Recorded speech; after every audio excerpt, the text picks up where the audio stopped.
नमस्कृत्य नरं चैव नरोत्तमं देवीं सरस्वतीं व्यासं ततो जयमुदीरये।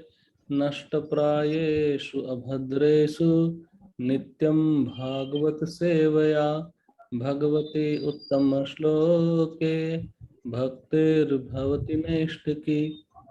कृष्णाय वासुदेवाय देवकी नंदनाय च नंदगोपकुमाराय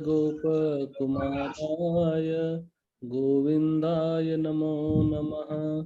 ॐ अज्ञानतिमिरान्धस्य ज्ञानाञ्जनशलाकय चक्षुरुन्मिलितं येन तस्मै श्रीगुरवे नमः। श्रीचैतन्यमनोभीष्टं स्थापितं येन भूतले स्वयं रूप कदा मह्यं ददाति स्वपदान्तिकं। वन्देऽहं श्रीगुरौ श्रीयुतापदकमलं श्रीगुरून् वैष्णवांश्च श्रीरूपं साग्रजातान् सहगण रघुनाथान्वितं तं सजीवं साद्वैतं सावधूतं परिजनसहितं कृष्णचैतन्यदेवं श्रीराधा कृष्णपादान् सहगण ललिता श्रीविशाखान्वितांश्च नमः। ॐ विष्णुपादाय कृष्णपृष्ठाय भूतले श्रीमते भक्तिवेदांत स्वामिन्निति नामिने। नमस्ते सरस्वती देवे गौरवाणी प्रचारिणे निर्विशेष शून्यवादी पाश्चात्य देश तारिणे। वाञ्छाकल्पतरुभ्यश्च कृपा सिन्धुभ्य एव च पतितानां पावनेभ्यो वैष्णवेभ्यो नमो नमः। जय श्री कृष्ण चैतन्य प्रभु नित्यानंद श्री अद्वैत गदाधर श्रीवासादि गौर भक्त वृंद। हरे कृष्णा कृष्ण कृष्णा हरे हरे हरे राम राम राम हरे हरे। हरे हरे कृष्णा कृष्णा। प्रभु। यस प्रभु जी। प्रभु आपको हमारा संजय विशेष को गार्लैंड देगा गवर्नमेंट का महाप्रसाद। हरे कृष्णा।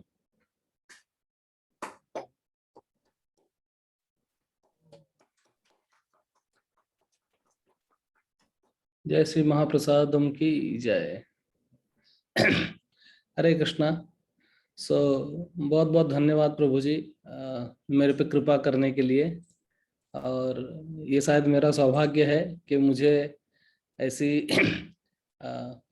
कृपा का आज पात्र बनने का अवसर प्रदान किया आप लोगों ने। तो सबसे पहले तो मैं कहना चाहूँगा कि जैसे कि इंग्लिश में कहावत है, beauty lies in the eyes of the beholder. तो आप सबने जो इतनी ये अच्छी बात कही है, और रविपति दामोदर प्रभु ने, सुरेश्वर जनार्दन प्रभु ने, और मैं अपने समक्ष देख रहा हूँ दिनेश्वर प्रभु और सब भक्त लोग बैठे हुए हैं जो हमारे बड़े सीनियर है लेकिन नम्रता का प्रदर्शन कर रहे हैं। तो beauty lies in the eyes of the beholder. तो कोई किसी के बारे में अच्छा कहता है, इसका मतलब उसमें खुद में अच्छा है, तो वो दूसरों के बारे में कह पाता है। तो आज जो हम महोत्सव मना रहे हैं, एक्चुअली वैसे 4-5 दिन पहले था, लेकिन हम कह सकते हैं कि आज श्रील हरिदास ठाकुर तिरोभाव दिवस ये जो है, इसके उपलक्ष्य में हम कुछ चर्चा कर रहे हैं, कुछ बात कर रहे हैं। तो सबसे पहले तो मैं एट द आउटसेट बताना चाहूँगा कि इतनी महान विभूति के बारे में कुछ भी बोलना हमारे कैपेसिटी के बाहर है। ना हमारी योग्यता है और ना ही हमारी क्षमता है, दोनों नहीं है। योग्यता भी नहीं है और क्षमता भी नहीं है, तो कुछ बता नहीं पाते हैं। लेकिन मैंने एक प्रभु जी के मुख से सुना था, जब उनको प्रभुपाद जी के बारे में कुछ बोलने के लिए कहा गया, तो उन्होंने कहा कि प्रभुपाद के बारे में बोलना बहुत मुश्किल है और बहुत आसान भी है। क्यों आसान है?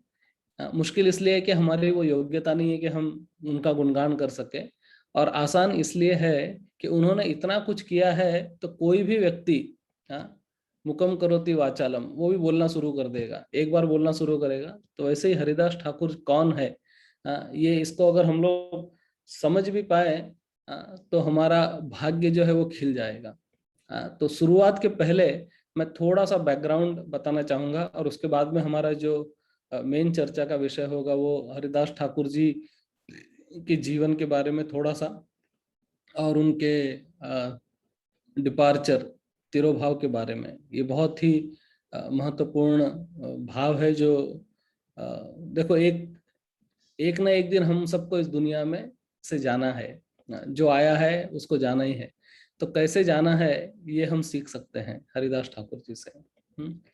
तो सबसे पहले एकदम बिगिनिंग में मैं आपको बोलना चाहता हूँ एक बहुत इंपॉर्टेंट बात, ताकि हमारा एक एक मूड एक बैकग्राउंड बन जाए।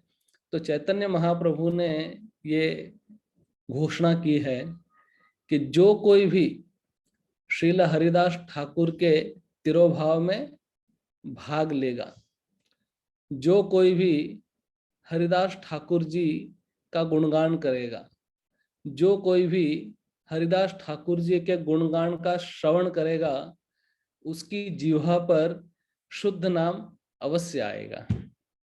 तो ये चैतन्य महाप्रभु की घोषणा है कि कोई भी इंडीड उन्होंने तो इतना भी कहा है कि हरि नाम और हरिदास नाम में कोई अंतर नहीं है। इतना, क्योंकि वो नामाचार्य है। तो इस आशा से हम इस महोत्सव को मना रहे हैं कि हमको भी हरिदास ठाकुर जी की कृपा प्राप्त हो और हम भी जीवन में कभी इस प्रयाण के पहले, प्राण त्यागने के पहले शुद्ध नाम हमारे जिह्वा पर आ सके। ये बहुत ही इम्पोर्टेंट है, क्योंकि हरिदास ठाकुर ही ये कहते हैं कि कृपा करी नाम रूपे हमारा जिह्वाए, निरंतर नाच प्रभु धरि तव पाए। और कहते हैं कि कृपा करी नाम रूपे, कि हे भगवान कृपा करके नाम के रूप में हमारा जिह्वा है, हमारे जिह्वा पर आप आइए और निरंतर नाचो प्रभु, और आप कॉन्स्टेंटली निरंतर आप डांस कीजिए, नाचिए, और मैं आप नाचूंगा धरी तव पाए, और मैं आपका पैर पकड़ूंगा। तो ये बहुत ही महत्वपूर्ण है। तो हरिदास ठाकुर कौन है पहले तो आप सब जानते हैं, हम खाली स्मरण करा रहे हैं एक दूसरे को। तो ये श्री चैतन्य महाप्रभु के प्रिय पार्षद है। जगन्नाथ जी के दातुन से श्री चैतन्य महाप्रभु ने एक वृक्ष उत्पन्न किया। उन्होंने जगन्नाथ जी का दातुन जो है वो जमीन में गाड़ा और उससे एक बकुल वृक्ष, सिद्ध बकुल जिसको कहते हैं, वो सिद्ध बकुल उससे प्रकट हुआ। और श्री चैतन्य महाप्रभु ने हरिदास ठाकुर जी से कहा कि यहाँ बैठकर आप जप करो। इस सिद्ध बकुल के नीचे उनको वो स्थान दिया। और क्योंकि हरिदास ठाकुर जगन्नाथ मंदिर में प्रवेश नहीं कर पाते थे, तो उनको कहा कि चक्र, नील चक्र का दर्शन करो। तो नील चक्र जो है वो भी भगवान से अभिन्न है। तो कई बार हम लोग समझो कहीं विष्णु मंदिर में जाते हैं और अगर मंदिर बंद हो तो भी चिंता करने की जरूरत नहीं है, ऊपर देख लेना चाहिए। ऊपर अगर चक्र का हम दर्शन करेंगे तो वो भगवान के दर्शन के समान ही है। और उनको जप करने के लिए कहा। और हमको तो कई बार महाप्रसाद के पीछे पीछे भागना पड़ता है, लेकिन भगवान स्वयं जगन्नाथ का महाप्रसाद लेके और हरिदास ठाकुर के लिए आते थे। सोचो, भगवान जिसके लिए सप्लाई कर रहे हैं। हम फिलोसॉफी में जानते हैं योगक्षेमम विवहाम्यहम्, लेकिन उसका जो प्रैक्टिकल एप्लीकेशन यहाँ पर हमको देखने को मिलता है। तो ये कोई इतना आसान नहीं है। और आप सब जानते हैं कि हरिदास ठाकुर जी ये किनके इनकारनेशन माने जाते हैं? बताइए मुझे, आप जानते हैं सब लोग किनके इनकारनेशन है? सब लोग ब्रह्मा बोला तो वो ब्रह्मा जी, ब्रह्मा है और एक और है। दो दो पर्सनालिटी के कंबाइंड अवतार है ये। दूसरा नारद मुनि है क्या? नहीं, शंकर भगवान नहीं, ये है प्रहलाद महाराज। और हम चर्चा करेंगे क्यों। क्यों प्रहलाद और क्यों ब्रह्मा। तो एनीवे तो ये कंबाइन इनकारनेशन है ब्रह्मा जी के और प्रहलाद महाराज के। और श्री चैतन्य महाप्रभु के आविर्भाव के लगभग 35 साल 35 ईयर्स पहले वो इस धरातल पर आए। चैतन्य महाप्रभु चाहते थे कि वो उनके पहले प्रकट हो, और चैतन्य महाप्रभु युगावतार है, लेकिन उन्होंने हरिदास ठाकुर को नामाचार्य की पदवी दी, नामाचार्य बनाया। और क्योंकि वे पहले प्रकट हुए थे, हरिदास ठाकुर श्री चैतन्य महाप्रभु के पहले तिरोभाव होना चाहते थे, वो जाना चाहते थे, लेकिन चैतन्य महाप्रभु उनको छोड़ना नहीं चाहते थे, क्योंकि चैतन्य महाप्रभु भी उनका संग भंग नहीं करना चाहते थे, वो उनका संग चाहते थे। लेकिन एक तरफ भगवान की इच्छा थी, मतलब चैतन्य महाप्रभु की इच्छा थी कि हरिदास ठाकुर उनके संग में रहे, और एक तरफ हरिदास ठाकुर की इच्छा थी कि वो उनके पहले चले जाए। लेकिन क्योंकि हरिदास ठाकुर की इच्छा इतनी तीव्र थी कि चैतन्य महाप्रभु को उनकी इच्छा के सामने झुकना पड़ा। और उन्होंने कहा भी, हम लोग थोड़ा आगे डिस्कस करेंगे। तो पॉइंट ये है कि भक्त की इच्छा और भगवान की इच्छा, जैसे आपको मैं और बताता हूँ, भीष्म पितामह, भीष्म पितामह, कृष्ण ने ये प्रण किया था कि महाभारत के युद्ध में मैं शस्त्र नहीं उठाऊंगा, लेकिन भीष्म पितामह ने क्या कहा कि मैं आपसे शस्त्र उठवा के रहूंगा। है कि नहीं? तो जीत किसकी हुई? भीष्म पितामह की हुई। कृष्ण को जब भीष्म पितामह इस प्रकार से घमासान युद्ध कर रहे थे, तो कृष्ण को नीचे कूद के और रथ का पहिया उठा के और भीष्म पे मारने के लिए वो गए। ये भी बड़ा एक अच्छा महत्वपूर्ण लीला है भगवान का। तो भक्त और भगवान की इच्छा में विजय भक्त की होती है, और ये हरिदास ठाकुर ने अपने तिरोभाव से सिद्ध किया, इस सिद्धांत को सिद्ध किया कि भगवान और भक्त में अगर ठन जाए तो भक्त जो है वो जीतता, मतलब भगवान उसको जिताते हैं, बेसिकली भक्त जीतता नहीं है। तो ये बहुत इंपॉर्टेंट है। तो 1451 में 1451 में हरिदास ठाकुर जी का जन्म हुआ, लगभग 35 साल पहले। और ये ब्रह्मा जी और प्रहलाद महाराज के कंबाइन अवतार है। ब्रह्मा जी के अवतार क्यों?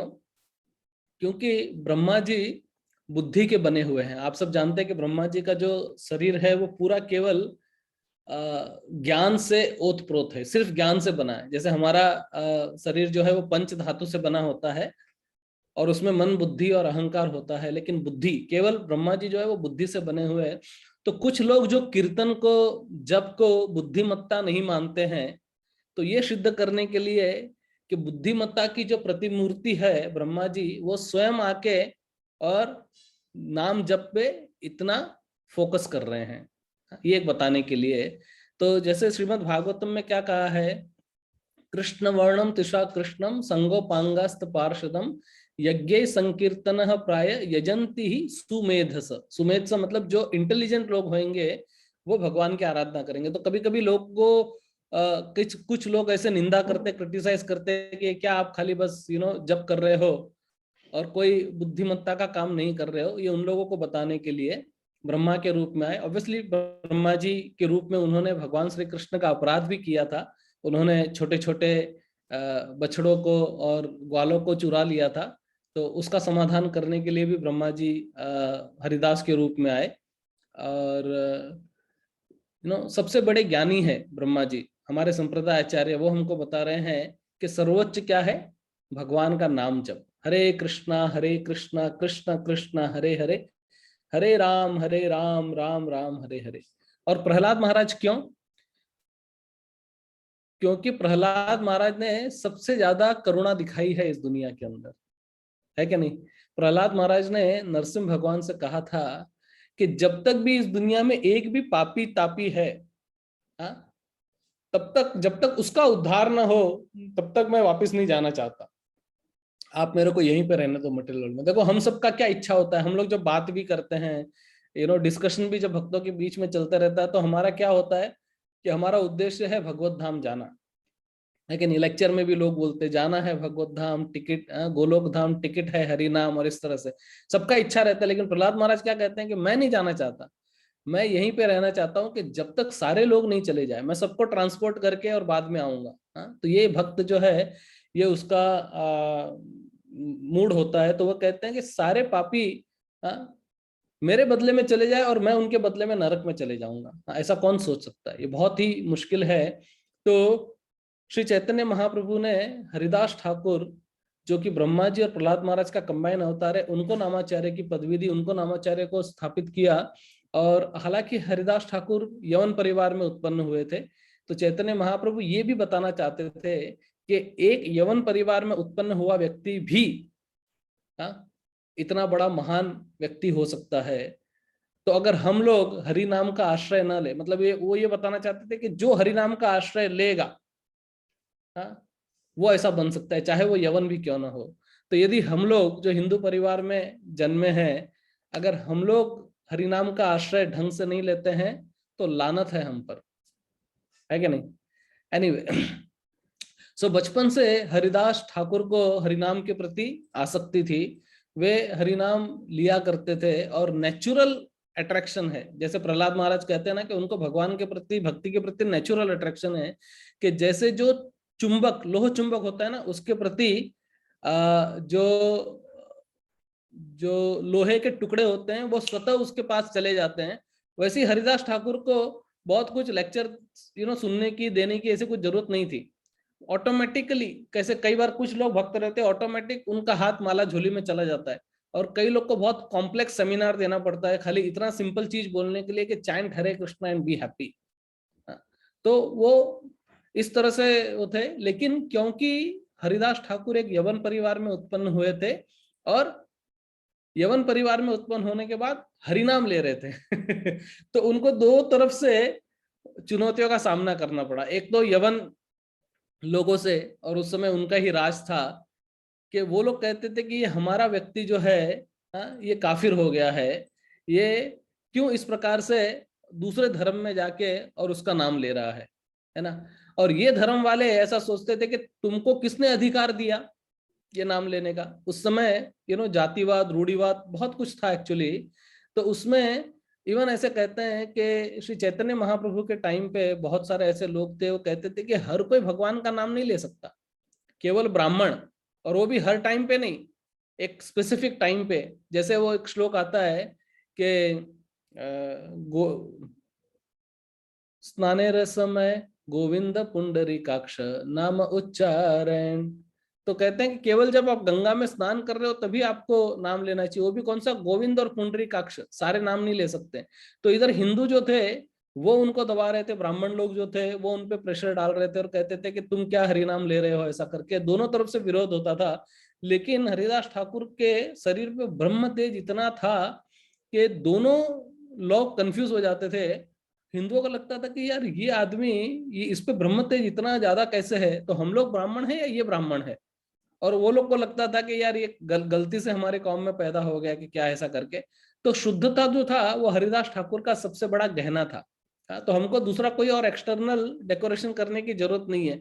जो आदमी अंदर से हरि नाम लेगा, बाहर से वो खूबसूरत ऑटोमेटिकली हो जाएगा। इसलिए हम लोग कई बार देखते हैं कि जो बड़े बड़े भक्त होते हैं उनको देख के भगवान का स्मरण हो जाता है कि नहीं। चैतन्य महाप्रभु जब वैष्णव के बारे में बताते हैं सत्यराज खान को, सत्यराज खान वो कहते हैं कि गृहस्थ विषयामी की मोरा साधना।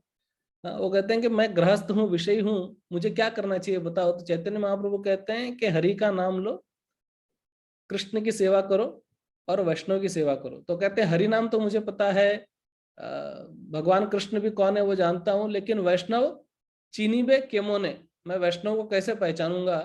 तो उन्होंने कहा था कि जिसके मुख से एक बार हरि का नाम निकले वो वैष्णव है। जहार मुखे ऐसे कृष्ण नाम तहारे जानी बे तुम्हें वैष्णव प्रधान। फिर दूसरे साल सेम क्वेश्चन पूछते हैं, वो कहते हैं कि जो निरंतर भगवान का नाम लेता है वो वैष्णव है। और तीसरे साल जब सेम क्वेश्चन पूछते हैं, चैतन्य महाप्रभु सेम आंसर देते हैं और फिर पूछता है वैष्णव कौन है, कैसे पहचानूंगा। तो चैतन्य महाप्रभु कहते हैं कि जहार दर्शन होई से ऐसे कृष्ण नाम तहारे जानी पे तुम्हें वैष्णव प्रधान, कि जिनको दर्शन मात्र से अपने मुख से वैष्णव को देख के भगवान का नाम निकले वो परम वैष्णव है। तो वैसे हरिदास ठाकुर थे परम वैष्णव। उनको देख के ही जो लोग शुद्ध हो जाते थे। ऐसे कहते हैं गंगार परश होइले पश्चाते पावन, लेकिन गंगा में स्नान करके उसमें डुबकी लगा के और उसके पश्चात कोई है वो पावन बनता है, पर दर्शन है पवित्र करो यही तुम्हारा गुण। तो दर्शन, वैष्णव का दर्शन से ही आदमी पवित्र हो जाता है, ऐसे वैष्णवों का जो हरिदास ठाकुर है वैसे। तो वे ब्राह्मणों का भी हृदय परिवर्तन हो रहा था। लेकिन एक बात आपको बताऊं कि नामाचार्य बनना इतना आसान नहीं है कि नहीं। श्री चैतन्य महाप्रभु ने उनको नामाचार्य की पदवी दी है, इसका मतलब उन्होंने बहुत कठिनाइयों का सामना करना पड़ा होगा। तो ऐसे बहुत सारे इंसिडेंट आते हैं हरिदास ठाकुर के जीवन में। एक दो इंसिडेंट हम इसको लेंगे, नहीं तो क्लास बहुत लंबा हो जाएगा। तो हरि नाम को हर युग में सर्वोपरि माना गया है, और ऐसे हरि नाम के आचार्य कोई साधारण व्यक्ति नहीं हो सकते हैं। तो एक दो छोटी छोटी लीला मैं आपको बताता हूँ। तो एक तो सबसे पहले कि जब हरिदास ठाकुर यंग थे एकदम बिल्कुल, उस समय हरि का नाम लेते थे और हरि नाम के प्रति बहुत आसक्ति थी, जैसे मैंने आपको बताया। तो वो हरि नाम लिया करते थे। हरे कृष्णा कृष्णा कृष्णा हरे हरे, हरे राम राम राम हरे हरे, निरंतर वो जप करते थे। और कितना जप करते थे आप सब लोग जानते हैं, 3 लाख नाम। हाँ, 3 लाख नाम का अगर आप कैलकुलेशन करो तो 192 राउंड्स होते हैं, जो लगभग 22 घंटा लगता है। 24 में से 22 घंटा जो व्यक्ति हरि का नाम ले सके, और 2 घंटे के अंदर सोना खाना सब कुछ है, ठीक है। तो 22 घंटे वो नाम लेते थे और उनकी ख्याति इतनी बढ़ गई थी। हाँ, और जैसे मैंने कहा कि उनके ऊपर ब्रह्म तेज था, तो सब लोग उसको देख के अट्रैक्ट होते थे। तो कई बार उनको दोनों तरफ से, मैंने कहा, सामना करना पड़ता था। और जैसे ब्राह्मण या हिंदू, हाँ, तो एक रामचंद्र खान नाम का एक जमींदार था, वो उसको उससे बहुत घृणा हुई। देखो कई बार ऐसा होता है, बहुत नेचुरल और नॉर्मल है कि जब एक भक्त बहुत ऊंचाई पे जाने की कोशिश करता है तो दूसरे लोग उसको पकड़ के खींचने की कोशिश करते हैं। हाँ, ऐसा बहुत जगह पे होता है इस दुनिया के अंदर। जो सच में भक्त नहीं है, हाँ, वो इस तरह से व्यवहार करते हैं। तो किसी को भक्ति में आगे जाता हुआ देखकर हमारे को दिल में प्रसन्नता होनी चाहिए। हाँ, ये भगवान बताते हैं कि जैसे भगवान से फास्ट भाग के यशोदा ने भगवान को पकड़ लिया, परामृतम अत्यंत तो धृत्य गोपिया, उसको भाग के, और भगवान पराजित हो गए, लेकिन भगवान खुश है। हाँ, उन्होंने ऐसा नहीं कहा अरे मेरे को पराजित कैसे कर दिया करके। तो पराजय के अंदर भक्ति का अर्थ है पराजय। लेकिन कई बार क्या होता है कि लोग जो है दूसरे को आगे बढ़ता हुआ देख के उसकी धोती, उसकी टांग नीचे खींचने की कोशिश करते हैं। तो रामचंद्र खान को पसंद नहीं आया। उन्होंने लगा ये हरिदास इतना फेमस हो रहा है, जहां जाता हूं लोग हरिदास हरिदास हरिदास हरिदास का कीर्तन कर रहे हैं, और हरिदास को इतना सम्मान मिल रहा है। उनको ऐसा लगता है मुझे सम्मान क्यों मिलता है, इसी व्यक्ति को सम्मान क्यों मिलता है, हाँ, मुझे मिलना चाहिए सम्मान। तो मैं कुछ ऐसा करता हूँ कि इसकी भत्सरना करता हूँ, इसके बारे में कुछ गलत करता हूँ, और इसका कोई ना कोई एक जो डार्क पॉइंट है उसको पकड़ के और उसको नीचे गिरा देता हूँ। तो रामचंद्र खान ने देखा कि हरिदास का ऐसा कोई डार्क पॉइंट नहीं है जिसको पकड़ के नीचे गिराया जाए। तो उन्होंने एक वैश्या को अरेंज किया, और उन्होंने कहा कि तुम वैश्या, तुम जाओ और हरिदास ठाकुर को अल्यूर करो, और हरिदास ठाकुर को अपने चंगुल में फंसाने की कोशिश करो। तो एक साजिश की गई उनके खिलाफ में। तो वो हरिदास के पास, तो वैश्या ने कहा अरे यंग है हरिदास, एक चुटकी बजाते मैं उसको अपने पैरों में डाल दूंगी। कोई बड़े बड़े लोग जो है वो हमारे पैरों में गिर जाते, और ऐसे ही है एक्चुअली। आपने देखा रहेगा कि इतिहास में भी आप देखो, इतने बड़े बड़े महान राजा है जिन्होंने बड़े बड़े वर्ल्ड जीते हैं, जिन्होंने बहुत बड़े बड़े राज्य साम्राज्य जीते हैं, लेकिन कई बार लस्ट का शिकार होकर नीचे गिर पड़े। ऐसा बहुत बहुत बार देखा गया। इंडियन किंग भर्तृहरि के जीवन में एक ऐसी घटना आती है, मैं घटना तो आपको नहीं बताऊंगा, बहुत लंबा हो जाएगा। लेकिन वो जब इस घटना का शिकार होते हैं तो एक एक श्लोक की रचना करते हैं वो, वैराग्य शतक। तो पहला श्लोक उसका है या चिंतयामि सततम मयि सा विरक्ता सन अन्यम इच्छन्ति जना स्वजनोनुरक्त अस्मत्कृते च परितुष्यति काचिदन्यम धिक्ताम च तम च मदनम च इमाम च माम च।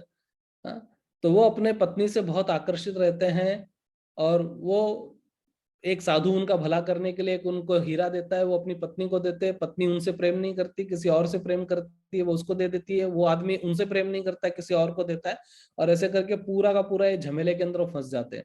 तो उनको समझ में आता है कि ये बहुत मुश्किल है एक्चुअली लस्ट जो है वो।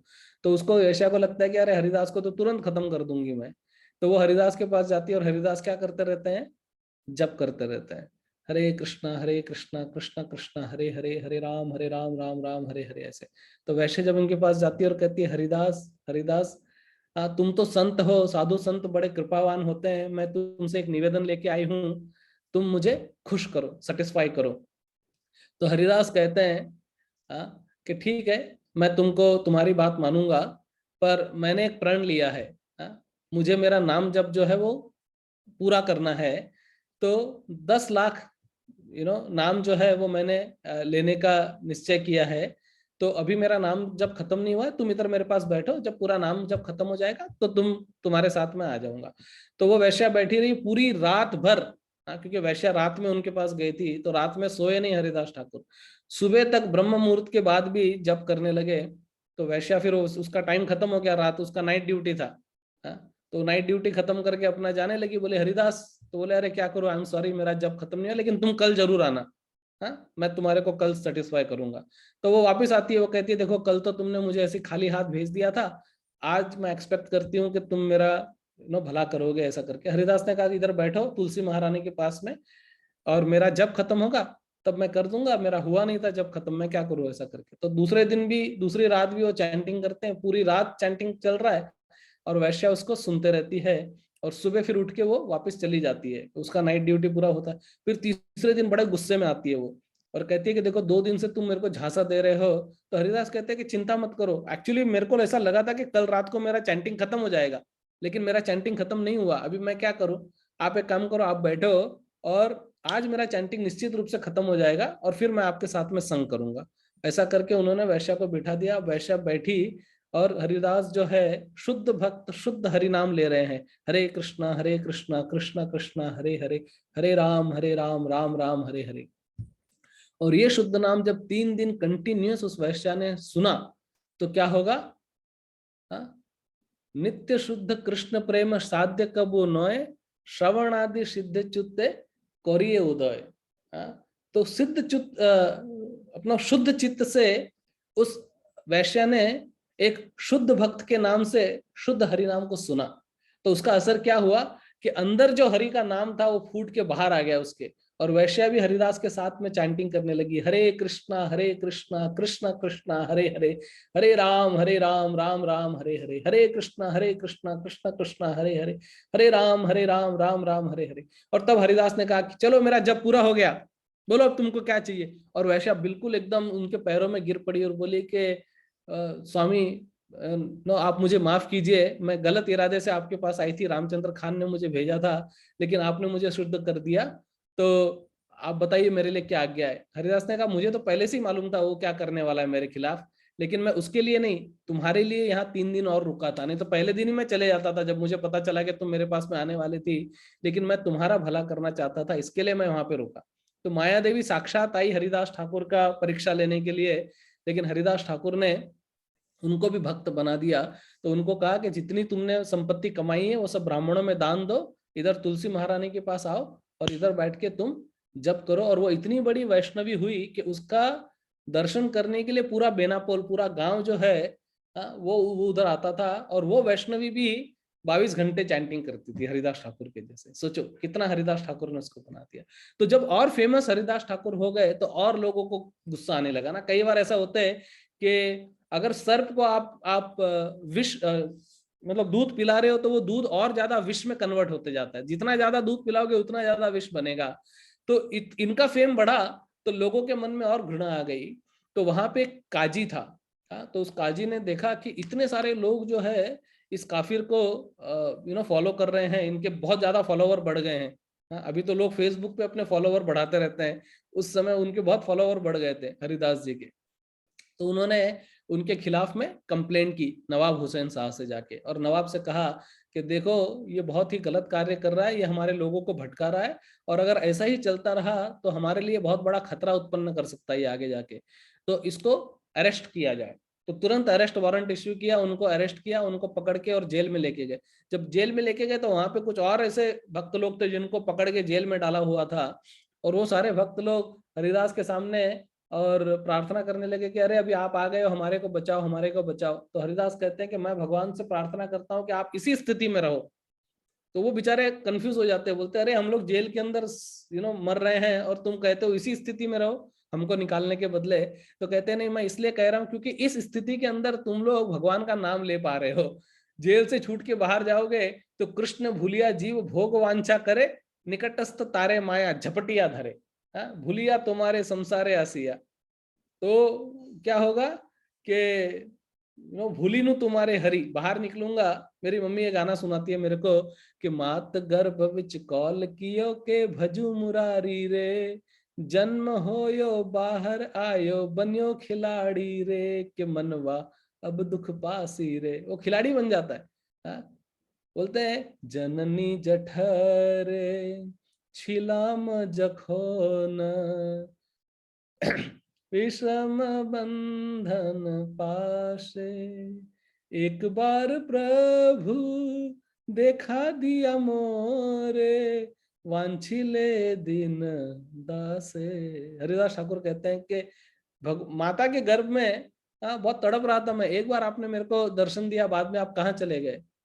एनीवे, तो वो कहते हैं इसी परिस्थिति में रहो। और बाद में काजी उनके ऊपर बहुत मुकदमा चलाते हैं, और वो मुकदमा चला के इतनी सारी बात कहते हैं। तो नवाब जो है वो उनसे पूछते हैं कि अरे तुम ऐसा सब क्यों करते हो, तुमको पता नहीं कि तुम गलत कार्य कर रहे हो ऐसा करके, तो तुम जो है वो ये भगवान का नाम छोड़ के और हमारा नाम दूसरा नाम लो। तो वो कहते हैं कि देखो एक ही भगवान है, कोई उसको अल्लाह के नाम से बुलाता है, कोई उसको राम के नाम से बुलाता है, कृष्ण के नाम से बुलाता है, कोई उसको जीसस के नाम से बुलाता है। भगवान एक ही है, और भगवान किसी किसी को किस किस प्रकार से इंस्पायर करता है। तो मुझे जो है भगवान कृष्ण का नाम लेने के लिए इंस्पायर कर रहे हैं, और कृष्ण का नाम जो है वो मैं छोड़ नहीं सकता अपने जीवा पे। तो कहते हैं अगर आप तुम छोड़ोगे नहीं तो तुमको बहुत बड़ी सजा मिलेगी। तो कहते कोई बात नहीं, जो सजा देनी है तुम दे दो। तो काजी उसको कहते हैं कि इसको 22 बाजारों में पिटवाया जाए।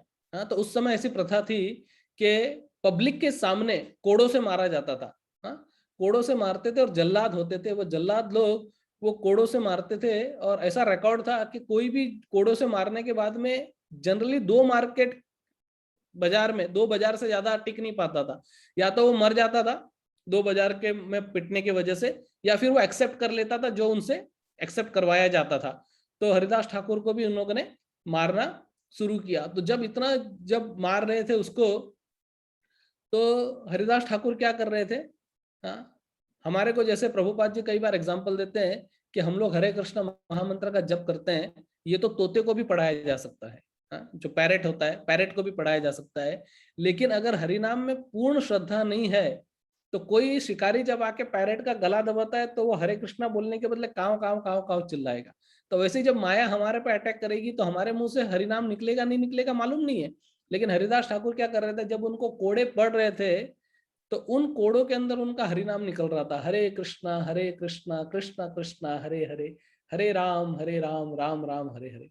और हम लोग जब जप करते हैं तो ऐसा लगता है कि हमको कोई कोड़े मार रहा है कोड़े मार के जप करवा रहा है, ऐसा उदास चेहरा रहता है जप करते टाइम पे। ऐसा लगता है कितना भार है इस बीट बैग के अंदर। तो कई बार ऐसी परिस्थिति होती है। तो उनको कोड़े मारे जा रहे थे, एक मार्केट प्लेस में कोड़े मारे, कुछ नहीं हुआ हरिदास ठाकुर को। दूसरे मार्केट प्लेस में कोड़े मारे, तीसरे बाजार में कोड़े मारे। तो इतना वो हरिनाम ले रहे थे, उनके चेहरे पे शिकन तक नहीं थी। सोचो, नहीं तो कोड़े मारने पे शरीर लाल लाल हो जाता है, चेहरा एकदम फूल जाता है ऐसा। तो उनको कुछ नहीं हुआ, तो इतना हुआ। तो इस तरह से जब हो रहा था तो वो जल्लाद जो है वो भी समझ नहीं पा रहे थे एग्जीक्यूशनर के क्या हो क्या रहा है इसके साथ में। और सारे के सारे लोग जो कि हरिदास ठाकुर के अगेंस्ट में थे, उन लोगों को भी दया आ गई इस ब्राह्मण को इस तरह से इस हरिदास ठाकुर को पीटते हुए देख के। और ब्राह्मण जो है नेचुरल उनके मन में दया आती है, तो वे घूस देने लगे जल्लादों को, ले लो ये पैसा ले लो लेकिन इनको मारो मत इनको खाली मारने की एक्टिंग करो, प्लीज हमको दया आ रही है, इसको मारो मत ऐसा करके। तो जो लोग उनके दुश्मन थे वो भी उनके साथ में आ गए, उनके फॉलोवर्स तो थे ही थे। तो इतना उनको मार रहे थे इतना, और उनको बोला कि अरे तुम बंद करो ये हरि का नाम लेना। जल्लाद भी बोले कि अरे तुम हरि का नाम लेना बंद कर दो तो हम तुमको छोड़ देंगे, तुमको प्रॉब्लम यही हो रही है, तुमको मार इसलिए मिल रही है क्योंकि तुम हरि का नाम ले रहे हो, हरि का नाम लेना बंद कर दो तो तुमको छोड़ दिया जाएगा, तुमको कोई प्रॉब्लम नहीं होगा ऐसा करके। तो सोचो अभी, मतलब आप पहले इमेजिन करने की कोशिश करो कि कोई हमारे सर पे बंदूक रख के और अगर हमको कुछ कहता है तो कितना मुश्किल है वो ऐसा उस चीज को करना। लेकिन हरिदास ठाकुर ने क्या कहा? हरिदास ठाकुर ने कहा, खंड खंड होए देह जाए यदि प्राण, तबु आमी वदने ना छाड़े हरि नाम। वो कहते हैं खंड खंड होए देह जाए यदि प्राण, तबु आमी ना छोड़ी बे, ना छोड़ी हरि नाम, तभी भी मैं हरि नाम को नहीं छोड़ूंगा। तुम कितना मार रहे हो, जो कर रहे हो वो करते रहो, लेकिन मैं हरि का नाम नहीं छोड़ूंगा। और हरिदास ठाकुर कंटिन्यूस जप कर रहे थे, हरे कृष्णा कृष्ण कृष्णा हरे हरे, हरे राम राम राम हरे हरे। तो इस प्रकार से श्रील जीव गोस्वामी कहते हैं कि कोई भी व्यक्ति जो हरिदास ठाकुर के 22 बाजार में पीटने की इस लीला का श्रवण करेगा या उस लीला का ध्यान करेगा, और पर्टिकुलरली उस समय जब जल्लाद कोड़े मार रहे हैं और हरिदास ठाकुर के चेहरे पे मुस्कान है, कोई वह एपिसोड को अपने मन में, अपने हृदय में सोचेगा, उसके जीवन में कोई शारीरिक कष्ट नहीं होगा। हरि बोल। ये जीव गोस्वामी कहते हैं कि जो व्यक्ति हरिदास ठाकुर के इस 22 बाजारों में मार खाती हुई, ये पीटती हुई लीला के ऊपर अपना ध्यान लगाएगा। एक और चीज मैं आपको बताना भूल गया कि कोई भी हरिदास ठाकुर के और वैश्या वाले एपिसोड के ऊपर जो कोई भी ध्यान देगा, जो कोई भी मेडिटेट करेगा, जो कोई भी उसका प्रेम से श्रवण करेगा, उसको माया ज्यादा प्रताड़ित नहीं करेगी। ये हमारे आचार्यों ने सब बताया कि ये जो लीला है ये ऑर्डिनरी लीला नहीं है। कई बार हम लोग एक्चुअली क्या होता है, हमारा प्रॉब्लम क्या है मालूम है? हमारा प्रॉब्लम ये है, पर्टिकुलरली जो एडवांस भक्त रहते हैं या जो थोड़े समय मूवमेंट में आ गए, उनको पहले 5 मिनट ये ध्यान करते रहते हैं कि ये स्पीकर बोल क्या रहा है, कौन से डायरेक्शन में जा रहा है। ये प्रभु जी वैश्या पूरा स्टोरी मालूम है मेरे को, 22 बाजार में पूरा स्टोरी, वो हम लोग स्विच ऑफ कर लेते हैं अपने आप को। हमारा ध्यान उस लीला पे, उस श्रवण पे से हट जाता है। कोई बोलेगा गजेंद्र, इतना नाम लिया तो पता चल जाता है, हाँ वो सरोवर में गया, मगरमच्छ उसका पैर पकड़ेगा, फाइटिंग होगा 1000 साल तक, फिर भगवान आएंगे, गरुड़ का स्पीड कम हो जाएगा, तो आदमी स्विच ऑफ हो जाता है। पर हमको भगवान से ये भी प्रार्थना करनी चाहिए कि हमको स्विच ऑफ नहीं होना है, हमारा ध्यान फोकस रखना है, हटाना नहीं है लीला के ऊपर से। भले हमने 10,000 10 करोड़ 1000 बार ये लीला क्यों ना सुनी हो, लेकिन जब जब इस लीला का श्रवण करेंगे मन हमारा शुद्ध होगा। तो समझो हमने एक बार लीला का श्रवण किया तो एक बार हमारा चित्त शुद्ध हुआ, 2 बार श्रवण किया 2 बार शुद्ध हुआ, 3 बार श्रवण किया 3 बार शुद्ध हुआ, 10 बार श्रवण किया 10 बार शुद्ध हुआ। 10 बार शुद्ध होना है कि नहीं अच्छा? तो कहते हैं खंड खंड होए देह जाए यदि प्राण, तबु आमी वदने ना छाड़ी हरि नाम। तो जल्लाद जो थे वो थक गए। कैसे थक गए? मारते मारते हरिदास ठाकुर मार खाते हुए नहीं थके, लेकिन जल्लाद मारते मारते थक गए।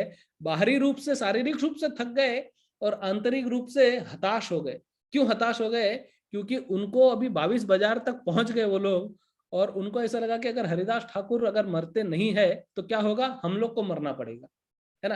क्योंकि ये आदेश था, या तो हरिदास मरना चाहिए या फिर जल्लाद मर जाएंगे। तो जल्लाद वो हरिदास के पैरों में गिर पड़े, बोले देखो हमारे छोटे छोटे बच्चे हैं, अगर आप नहीं मरे तो हम लोग मारे जाएंगे, हमारी फैमिली पूरी खत्म हो जाएगी। वो प्रार्थना करने लगे।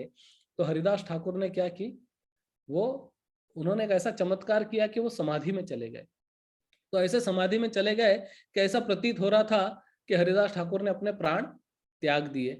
तो फिर उधर आके कहने लगे कि चलो अभी इसको दफना दो। तो उन्होंने कहा नहीं, इसको दफना नहीं सकते, काफिर है। तो किसी ने कहा ठीक है चलो इसको जला दो। तो बोले नहीं, जला भी नहीं सकते, नहीं तो इसको वैकुंठ की प्राप्ति हो जाएगी। तो क्या किया, हरिदास ठाकुर के शरीर को उठा के उन्होंने सोचा कि चलो गंगा में फेंक देते। अब सोचो, कोई व्यक्ति जिसकी मृत्यु हो गई है उसके शरीर को बहुत रिस्पेक्ट से ट्रीट किया जाता है कि नहीं? लोग उसके बारे में अच्छा 2 शब्द आके, एक्चुअली प्रॉब्लम भी यही है कि कोई व्यक्ति जब मर जाता है ना तो उसके बाद लोग आके उसके बारे में 2 अच्छा शब्द बोलते हैं, ये कितना अच्छा था, कितना अच्छा किया। लेकिन जब जीवित है तब उसके बारे में कोई अच्छा नहीं बोलता है कि नहीं? ये बहुत बड़ा प्रॉब्लम है एक्चुअली इस दुनिया के अंदर। एनीवे, तो उन्होंने हरिदास ठाकुर को गंगा में डाल दिया, क्योंकि एक्चुअली पहले तो हरिदास ठाकुर के शरीर को कोई उठा ही नहीं पाया। जब उन्होंने समाधि ले ली ना, तो कोई उठा नहीं पाया, क्योंकि विश्वम्भर भगवान जो है चैतन्य महाप्रभु उनके शरीर में प्रविष्ट हो गए ताकि उनके शरीर से कोई छेड़खानी ना कर सके। लेकिन उनको गंगा में बहा दिया गया, क्योंकि गंगा भी हरिदास ठाकुर का स्पर्श करना चाहती थी। सोचो, हम लोग गंगा का स्पर्श करना चाहते, लेकिन गंगा ऐसे लोगों का स्पर्श करना चाहती है।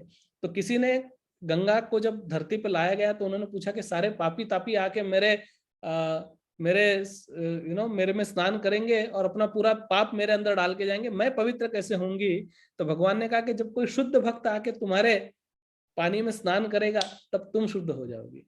गंगार परस होइते पश्चाते पावन,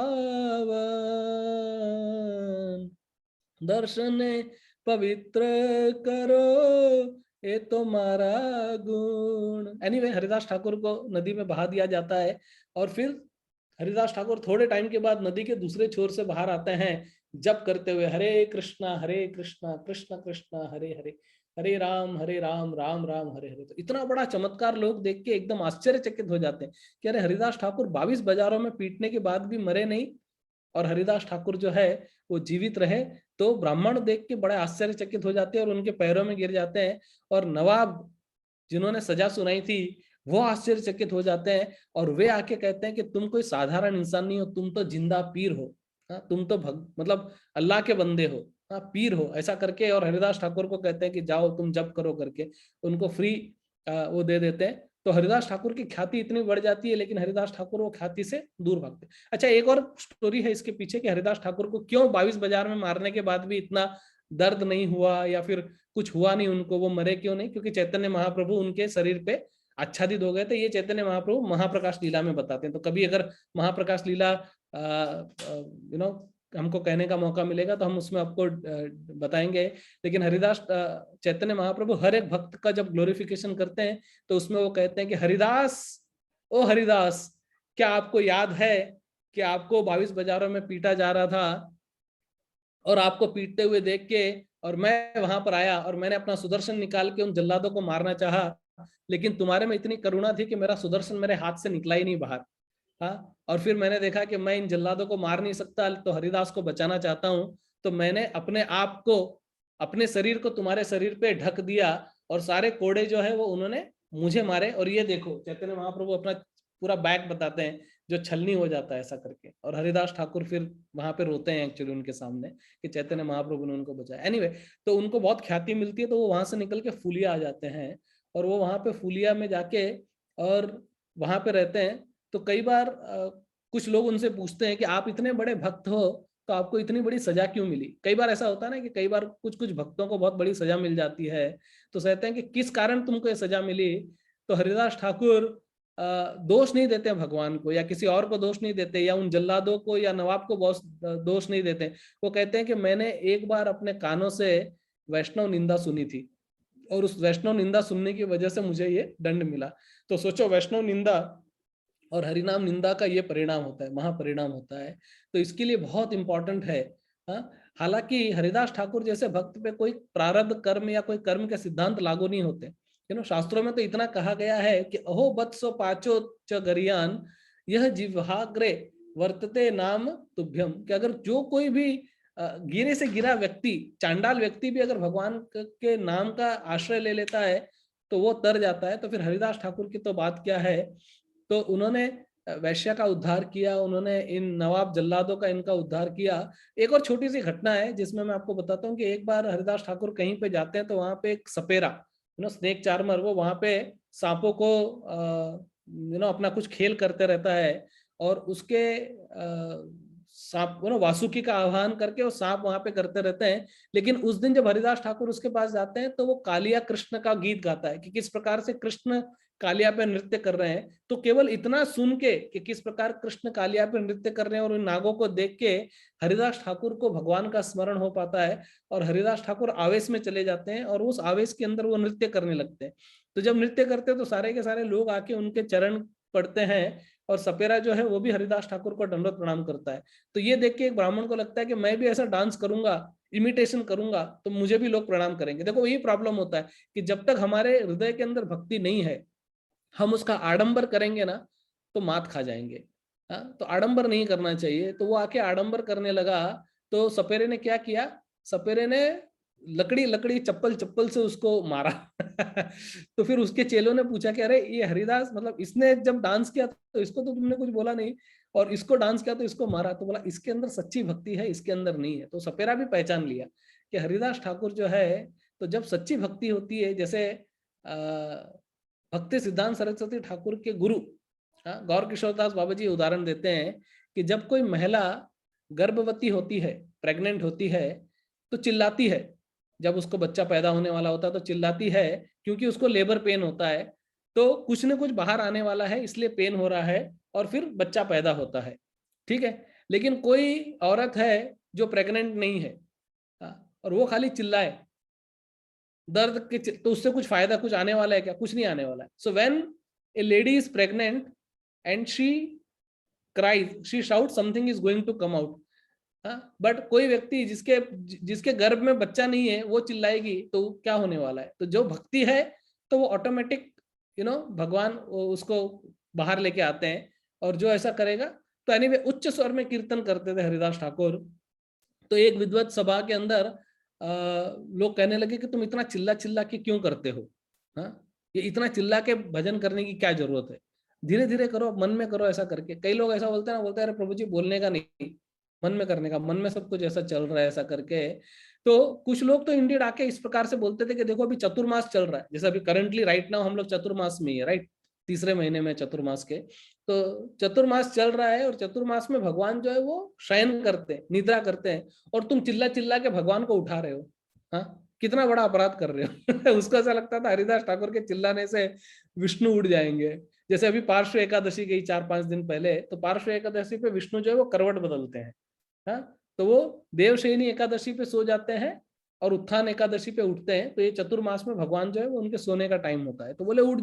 और फिर दूसरा एक बंगाली आदमी आगे आया, क्योंकि वो बंगाल में थे, और उन्होंने कहा कि अरे तुम इतना चिल्ला रहे हो, तुम्हारी वजह से हो सकता है कि बहुत सारा गड़बड़ हो जाएगा, और अनाज पैदा नहीं होगा, और चावल खाने को नहीं मिलेंगे, और अगर मुझे चावल नहीं मिला तो मैं तुमको छोड़ूंगा नहीं। तो हाँ, हमारे एक शिक्षाष्टकम प्रभु बोल रहे थे कि ये देखो ये बंगाली आदमी है, इसके लिए चावल बहुत जरूरी है। बोले बंगालियों के लिए हरिनाम जरूरी हो कि नहीं हो, चावल बहुत जरूरी होता है। चावल उनको अगर नहीं दिया तो काम नहीं चलेगा। तो वो एनीवे वो अपने अपने तरफ से ऐसा सा बात कर रहे थे। तो फिर हरिदास ठाकुर ने कहा कि नहीं, ये भागवत में कहा गया है, यन्नाम गृहणन खिलान श्रोतनात्म एव च सद्य पुनाति किम भूय तस्य स्पृष्ट पदाहिते। तो एक श्लोक है जिसमें वो कहते हैं कि ये हरिनाम जो है वो उच्च स्वर में करना चाहिए। वो अंदर और बाहर के मन को नियंत्रण करता है। इसमें बहुत टेक्निकल बातें हैं जिसमें मैं नहीं जाऊंगा, लेकिन वो कहते हैं कि यन नाम मतलब केवल एक नाम, ऐसा भी नहीं कि बहुत सारे नाम। जैसे अजामिल ने नारायण बोला, तुरंत उसको कि अजामिल अधम में न थी क्या बुराई, मगर आपने उसकी बिगड़ी बनाई। घड़ी मौत की सर पे जब उसके आई, तो बेटे नारायण की थीरठ लगाई। तुरंत खुल गए उसको वैकुंठ द्वारे, हरे कृष्ण गोविंद मोहन मुरारे, हरे कृष्ण गोविंद मोहन मुरारे, यही नाम मुख में हो हरदम हमारे, हरे कृष्ण गोविंद मोहन मुरारे। तो बोले अजामिल जो था इतना अधम था, पतित था, लेकिन उसने क्या किया कि जब वो यमदूत उसको लेने आया, इतना घबरा गया कि जोर से चिल्ला के उसने बोला नारायण, चिल्ला के। तो जब बोला तो तुरंत जो है विष्णुदूत वहां पर प्रकट हो गए।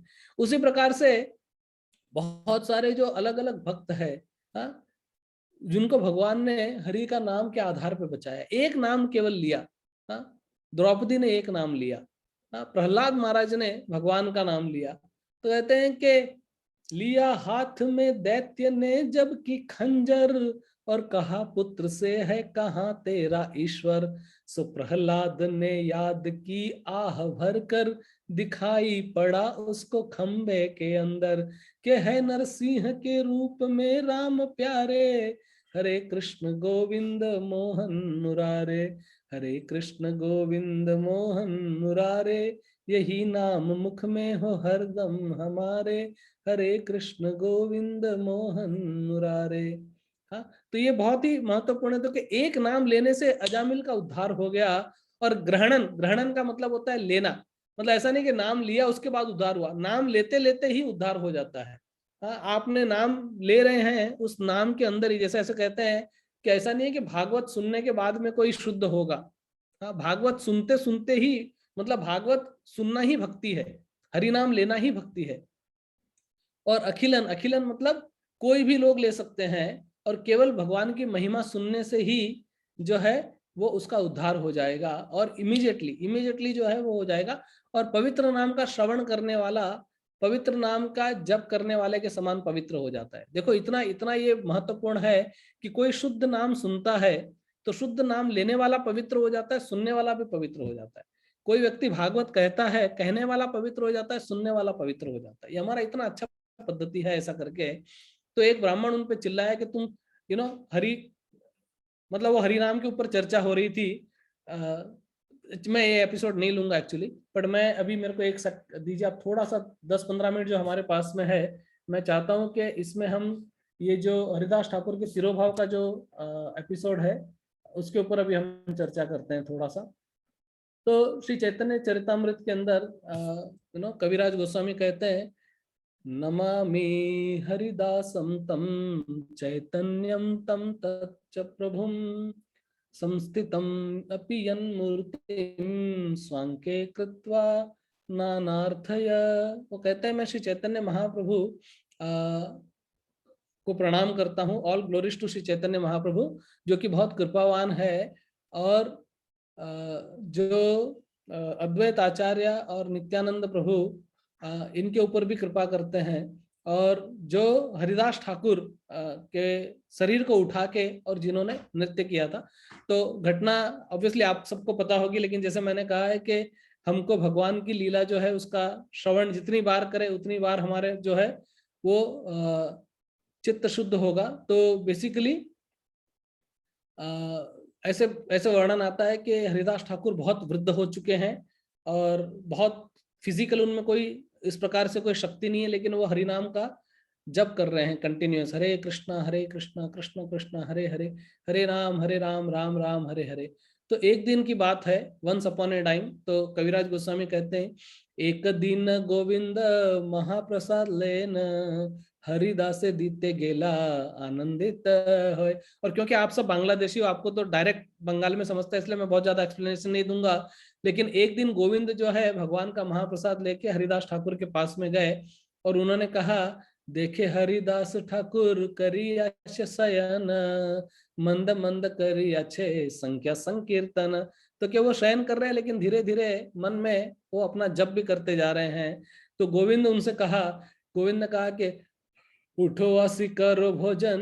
कहता गोविंद कहे उठो आसी करो भोजन, हरिदास कहे आज करीमु लंघन। वो कहते हैं कि आज मैं उपवास करूंगा।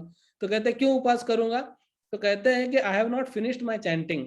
वो कहते हैं कि संख्या कीर्तन पूरे नहीं, कीमत खाई वो। अभी जैसे आप में से बहुत सारे लोग हो सकता है इसको फॉलो करते हो, लेकिन वो कहते हैं कि संख्या कीर्तन पूरे नहीं, कीमतें खाई वो। खाऊंगा कैसे मैं? हाँ, मेरा जो चैंटिंग पूरा नहीं हुआ है, पर आपने महाप्रसाद लाया है तो लाओ, थोड़ा सा महाप्रसाद मैं ले लेता हूँ, क्योंकि जगन्नाथ के महाप्रसाद को ना नहीं कहना चाहिए। महाप्रसाद अनाइछे कीमते उपेक्षिबे। तो कहते हैं कि ये तो बोली, इतना कह के उन्होंने महाप्रसाद का एक कण खाया, और फिर वापस से वो अपने चैंटिंग में लग गए, हरे कृष्णा कृष्ण कृष्ण हरे हरे, हरे राम राम राम हरे राम। हम लोग क्या करते हैं, हम लोग थोड़ा महाप्रसाद खाते हैं और फिर सो जाते हैं। वो महाप्रसाद खाने के बाद भी जप करने लगे। एनीवे, तो वो फिर वहां से चले जाते हैं। तो प्रभुपाद जी लिखते हैं कि महाप्रसाद is non different than Krishna, वो कृष्ण से अभिन्न है, इसलिए महाप्रसाद जैसी आता है उसको तुरंत ग्रहण करना चाहिए, और प्रार्थना करके ग्रहण करना चाहिए। ऐसा नहीं कि हम लोग उसको बस खाए जा रहे हैं वैसा करके। तो उसके बाद फिर क्या हुआ कि जब चैतन्य महाप्रभु को जाके गोविंद ने रिपोर्ट किया कि हरिदास ठाकुर जो है वो कुछ खा पी नहीं रहे हैं और बहुत वृद्ध हो गए हैं और वो सा, तो दूसरे दिन श्री चैतन्य महाप्रभु वहां पर गए हरिदास ठाकुर के पास में। आर दिन महाप्रभु तार थानी आईला, सुस्त हो हरिदास बोली तारे पूछिला। उन्होंने कहा, हरिदास हाउ आर यू, कैसे हो आप, बताओ मुझे। तो नमस्कार कोरी तने करीला निवेदन। तो हरिदास ठाकुर ने तुरंत उनको नमस्कार किया, क्योंकि चैतन्य महाप्रभु स्वयं उधर पधारे थे। और उन्होंने क्या कहा शरीर सुस्त होए मोरा असुस्त बुद्धि मन। तो प्रभु बहुत ध्यान से सुनना आप, हरिदास ठाकुर क्या कह रहे हैं। हरिदास ठाकुर वयोवृद्ध है, चैतन्य महाप्रभु से 35 साल बड़े हैं। हाँ, और उस एडवांस अवस्था के अंदर चैतन्य महाप्रभु खुद ही उस समय 45-48 लगभग उस साल के थे, और उससे और कर लो तो वयोवृद्ध थे हरिदास ठाकुर। तो उन्होंने क्या कहा कि शरीर सुस्त मोरा, ये शरीर जो है ये मेरा ठीक है, my body is all right, but my mind and intelligence is not all right. वो कहते हैं कि मेरा माइंड और इंटेलिजेंस जो है वो ठीक नहीं है। तो चैतन्य महाप्रभु क्या पूछते हैं, प्रभु कहे कौन व्याधि कहाँ ते निर्णय, तेहो कहे संख्या कीर्तन ना होए पुराय। तो उन्होंने कहा कि तुम्हारा प्रॉब्लम क्या है बताओ। तो हरिदास ठाकुर क्या कहते हैं मालूम है, वो कहते हैं कि मेरा प्रॉब्लम ये है कि मेरे राउंड्स कंप्लीट नहीं होते। कृष्णा कृष्णा, सोचो, वो कहते हैं कि मेरा राउंड जो है जितना मुझे गिनती करने के लिए कहा है, मेरा उतना संख्या पूर्वक नहीं होता। इसलिए कई बार लोग कहते हैं तुम ये काउंटिंग क्यों करते हो, लेकिन ये काउंटिंग बहुत इंपॉर्टेंट है कि नहीं। संख्या पूर्वक नाम गान नत भी, इवन षड गोस्वामी जो है वो संख्या पूर्वक नाम लेते थे, हरिदास ठाकुर संख्या पूर्वक नाम लेते थे। तो प्रभुपाद जी कहते हैं कि कोई व्यक्ति यदि अपना fixed number of rounds, generally initiated लोगों के लिए 16 माला, तो कोई व्यक्ति अगर 16 माला, या फिर कोई व्यक्ति जो 16 नहीं कर रहा है, समझो 8 कर रहा है, तो अगर वो 8 नहीं कर पाता है, 4 कर रहा है, 4 नहीं कर पाता है, तो क्या समझना चाहिए, he should be considered to be in a diseased condition of spiritual life. वो अपने आध्यात्मिक जीवन के अंदर बीमार व्यक्ति है अगर उसका जप पूरा नहीं होता है। हाँ, तो हालांकि ऐसा नहीं था कि हरिदास ठाकुर का जब पूरा नहीं हो रहा था, हरिदास ठाकुर का हो रहा था, लेकिन भगवान जो है ऐसे भक्तों के माध्यम से हमको ये शिक्षा प्रदान करवा रहे हैं, है कि नहीं। तो वो बता रहे हैं कि इसलिए भगवान ऐसे बड़े बड़े भक्तों को यूज करते हैं, इसलिए आज हरिदास ठाकुर चैतन्य चरितमृत में और भागवत में, हाँ, तो ये बहुत इंपॉर्टेंट है। तो ये हरि नामाचार्य सोलो, जिनको देख के जहार दर्शन कैसे ऐसे कृष्ण नाम तहार जानी भी तुम्हें वैष्णव प्रधान, प्रधान वैष्णव है, जिनको देखने मात्र से लोग हरे कृष्णा बोलना शुरू कर देते हैं।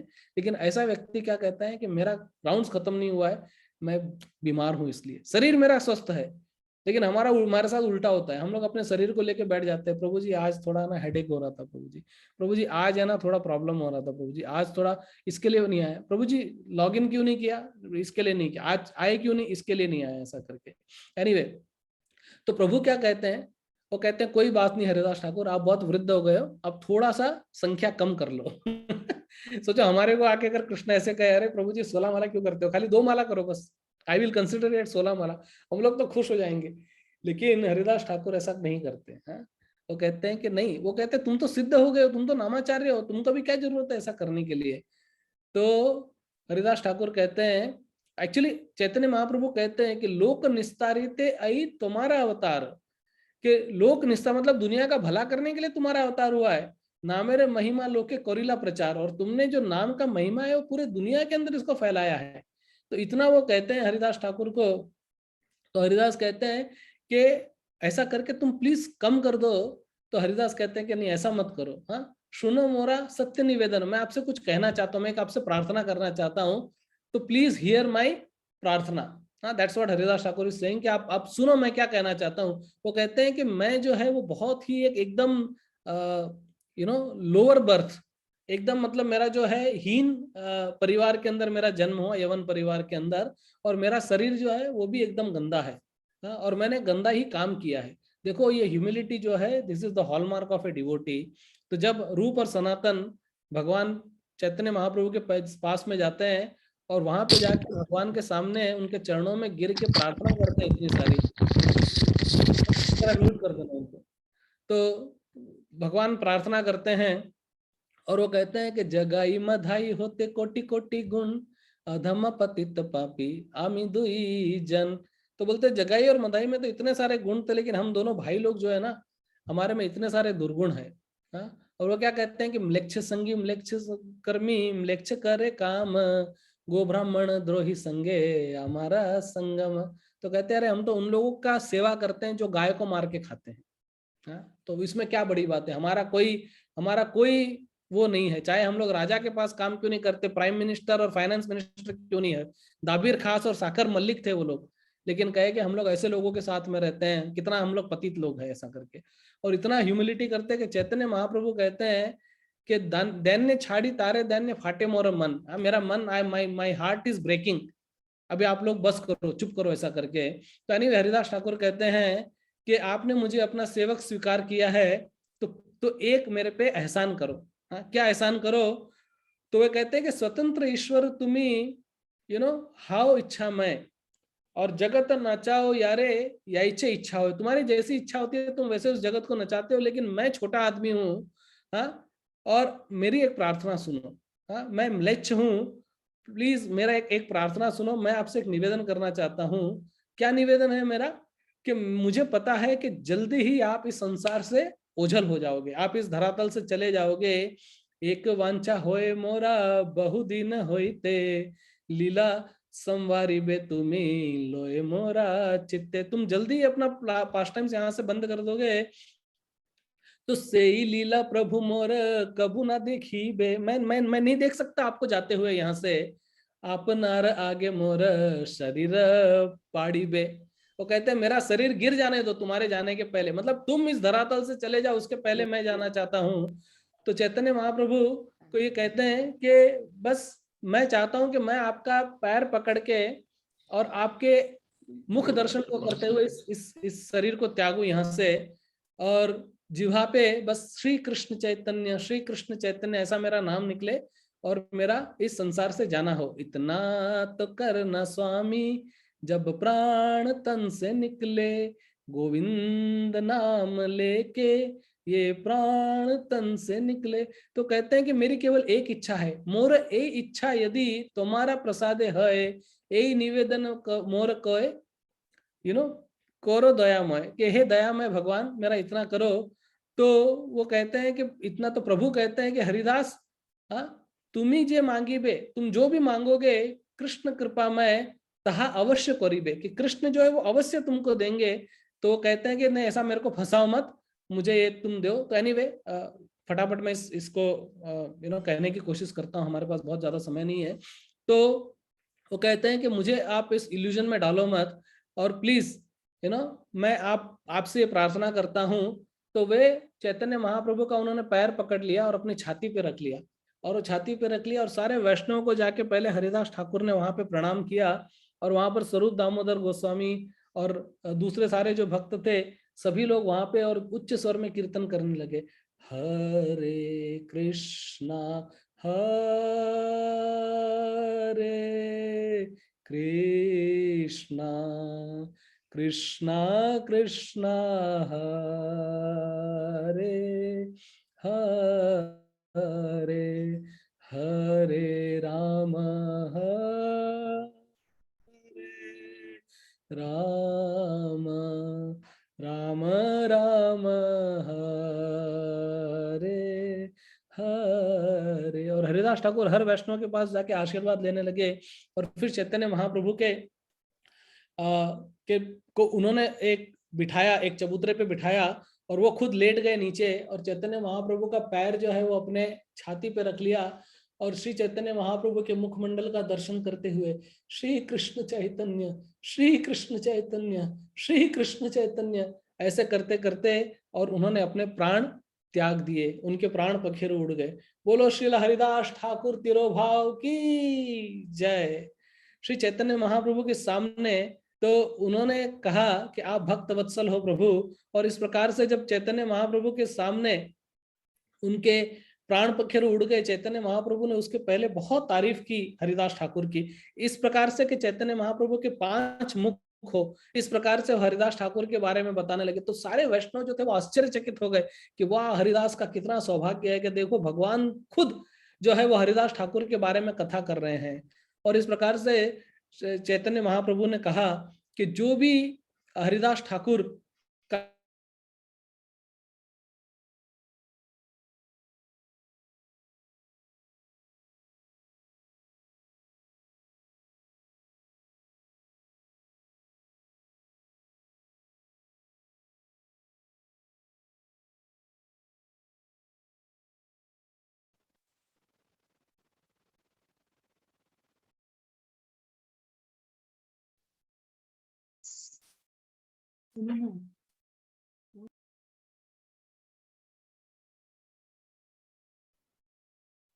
हरे कृष्णा। शायद प्रभु का उधर प्रॉब्लम हो रहा है।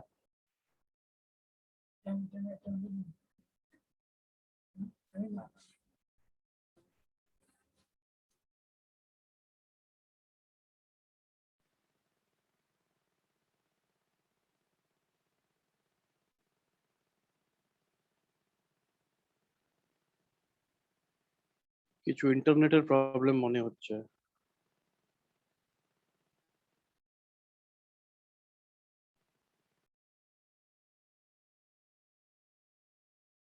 हरे कृष्णा प्रभु जी, फोन आया हो सकता है। हाँ, ये पॉसिबल है, फोन आया शायद उनका।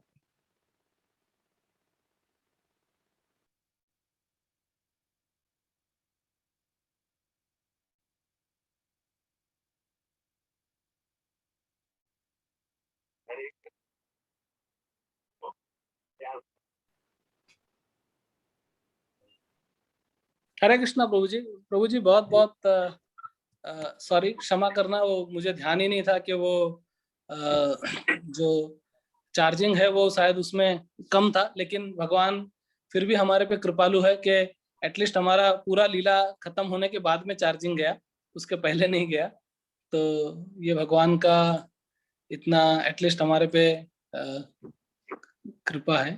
तो खाली जो एक लास्ट सेंटेंस में बोल रहा था जो बच गया था, तो ये था कि जो भी कोई हरिदास ठाकुर की इस लीला को सुनेगा,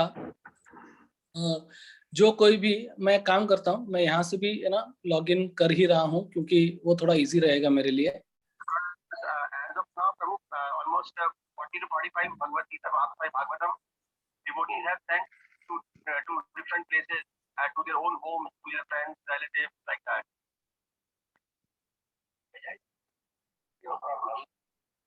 So what we can say that maybe we can सुनाई दे रहा है target say 125 say to the प्रभु? मुझे तो जब दूसरा कुछ आवाज और सुनाई दे रहा है आप लोग के वहां से। हमारा इधर से नहीं है, किसी का इधर भी तो खुला है। Ravi Ravi Ravi Prabhu, Ravipati Prabhu, can you please mute your mic? Prabhu ji मुझे या तो को होस्ट बनाओ तो मैं म्यूट करता हूँ।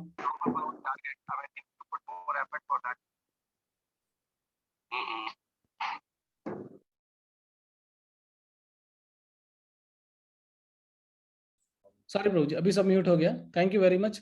तो बस खाली मैं एक लास्ट सेंटेंस बोल रहा था, आई एम सॉरी प्रभु, हमारा गड़बड़ हो गया थोड़ा, कि चैतन्य महाप्रभु कहते हैं कि जो कोई भी हरिदास ठाकुर की इस लीला का श्रवण करेगा, जो कोई भी हरिदास ठाकुर का नाम लेगा, जो भी कोई इस तिरोभाव महामहोत्सव में भाग लेगा, उसको कृष्ण प्रेम की प्राप्ति जरूर होगी और एक न एक दिन उसके जिह्वा पर शुद्ध नाम जो है वो जरूर आएगा। हाँ, तो ये चैतन्य महाप्रभु की भविष्यवाणी है और इसके लिए आज हमारा बहुत सौभाग्य है कि आज हम लोग हरिदास ठाकुर के तिरोभाव महामहोत्सव में हम लोग भाग ले रहे हैं और हमको इतना सौभाग्य प्राप्त हुआ है कि हम इसके बारे में थोड़ा बोल सके, सुन सके और हरिदास ठाकुर के बारे में चर्चा कर सके। और हरि नाम में और हरिदास ठाकुर के नाम में भी कोई अंतर नहीं है और इतनी बड़ी पोजीशन पे नामाचार्य हरिदास ठाकुर है। हम लोग बहुत छोटे हैं, लेकिन आज हमको हरिदास ठाकुर जी से विशेष प्रार्थना करनी चाहिए कि उनकी कृपा से कभी हम लोगों को भी हरि नाम के अंदर थोड़ा रुचि हो और हम लोग भगवान की कृपा से कभी शुद्ध नाम ले सके। इन्हीं शब्दों के साथ में आप लोग का बहुत बहुत धन्यवाद, thank you very much. Sorry अगर क्लास थोड़ा लंबा हो गया हो तो उसके लिए क्षमा करना मुझे। और ये बीच में थोड़ा सा, लेकिन एकदम एंड में हुआ तो कोई हमारा पास टाइम गया नहीं, हमने सब कुछ कवर करने के बाद ही ये भगवान ने ये किया। पर नेक्स्ट टाइम मैं ध्यान रखूंगा कि इसको चार्जिंग पे पहले से ही रख दूंगा। और मैं भी आवेश में मैंने ध्यान नहीं दिया कि चार्जिंग की तरफ देखा भी नहीं मैंने। तो ठीक है प्रभु जी, बहुत बहुत धन्यवाद। सुरेश्वर जनार्दन प्रभु, रविपति दामोदर प्रभु, दिनेश्वर प्रभु और बाकी सब भक्तों का कोई अगर मुझसे त्रुटि हो गई रहेगी तो मुझे आप कृपया क्षमा कर देना और मेरे लिए थोड़ा प्रार्थना करना कि मैं भी भगवान की भक्ति कर सकूं और भक्ति के अंदर थोड़ा गंभीर हो सकूं और कभी भगवान का शुद्ध नाम ले सकूं। श्रील हरिदास ठाकुर तिरोभाव महामहोत्सव की जय, चैतन्य महाप्रभु की जय, श्रील की जय, निताई गौर प्रेमानंद, हरि बोल। यस प्रभु जी। वो ऑलरेडी आप गंभीरा में ही है। तो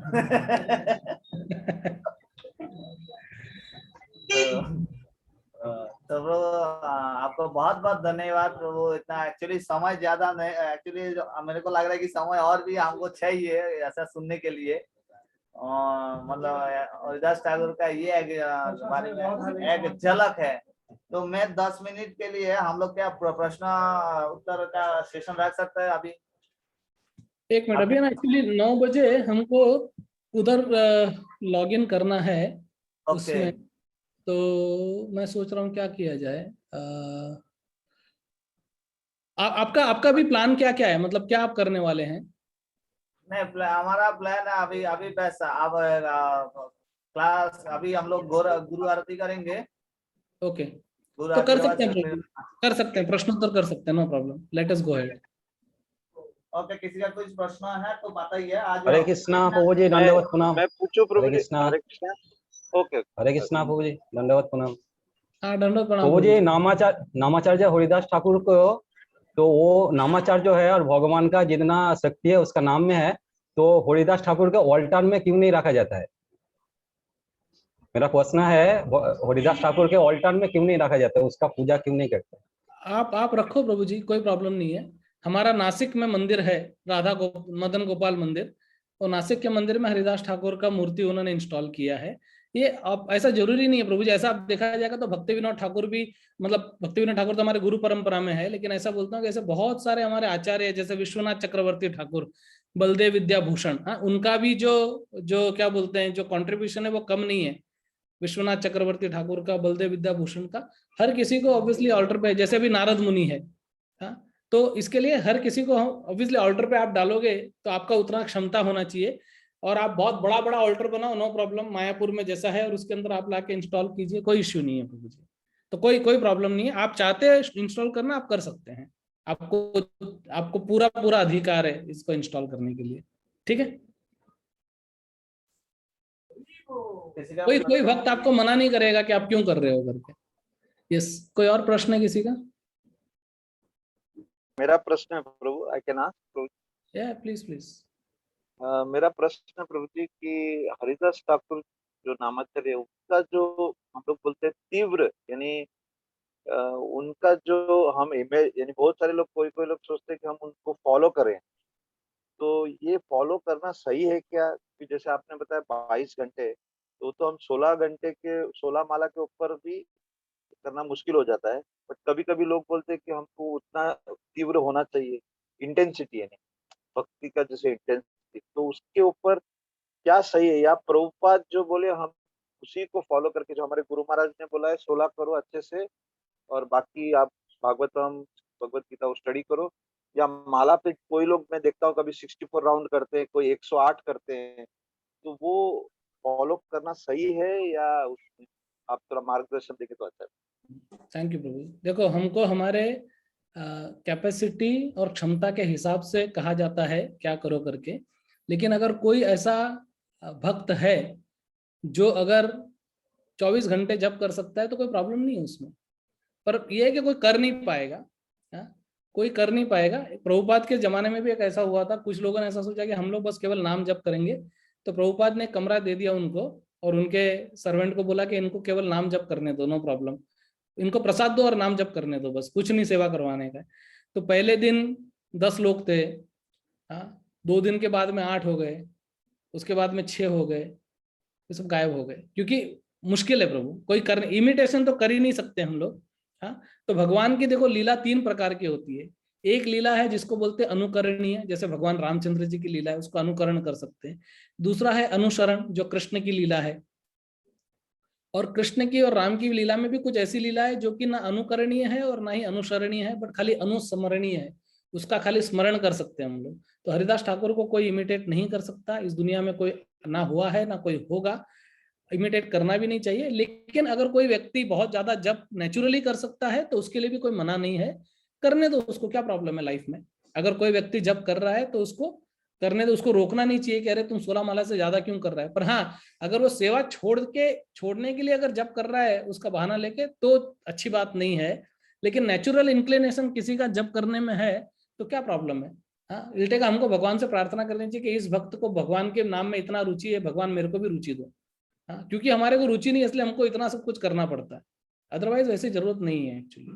ठीक है, थैंक यू प्रभु। हरे किसी और का कोई प्रश्न? यस प्रभु जी। हमारा संजय ऋषेश प्रभु का प्रश्न है। जी प्रभु जी बोलिए। धन्यवाद, प्रणाम प्रभु जी। मुझे मैं बोल रहा हूँ जो लेना चाहता है बहुत सुंदर है, इससे हमारा बहुत कुछ शिक्षा है। इसमें शिक्षा से मेरे दो चीज याद आया, इसलिए मैं आपके पूछता हूँ आपसे इंस्पिरेशन लेने के लिए। वो ने जैसे हरिदास ठाकुर ने जैसे हरिनाम करके वेश्या को बदल दिया, बाहर को अंदर से हरिनाम की इतना शक्ति है तो वेश्या को भक्त बदल दिया। जो मैं मेरे बारे में बोल रहा हूँ, जो इतना काफी दिन से हरिनाम वही है, लेकिन मेरे अंदर जो वेश्या है उसके कैसे हम कह सकते, उससे कैसे हम बदल सकते हो हरिनाम से? अंदर जो वैश्य है उसकी बात कर रहे हो? अंदर वैश्य हरिदास ठाकुर को तो बाहर के वैश्य का टेस्ट कर दिया। हमारा हरिनाम से हम के अंदर जो वैश्य होते हैं, मन में गलत गलत चिंता आते रहते हैं, उसके कैसे जो पहले तो मैं प्रश्न, हाँ, हो गया, प्रश्न हो गया आपका। इसके रिलेटेड दूसरा एक है, वो आप जो बताया ना, जो हरिदास ठाकुर जो इंटेंशन है, जैसे वो नाम का जैसे हम जो है ना, मैंने हम आप बात कर रहे हैं, जैसे नाम ही एक प्रसाद है और भगवान का जो भोग है वो भी प्रसाद है। तो हमको वो जो नाम के ज्यादा से जो भोग का जो प्रसाद है ना, भोग के भगवान जो भोग का भोजन है, उसमें ज्यादा हमको ज्यादा टेंशन है, मतलब उसको खाने का ज्यादा इंटेंशन है।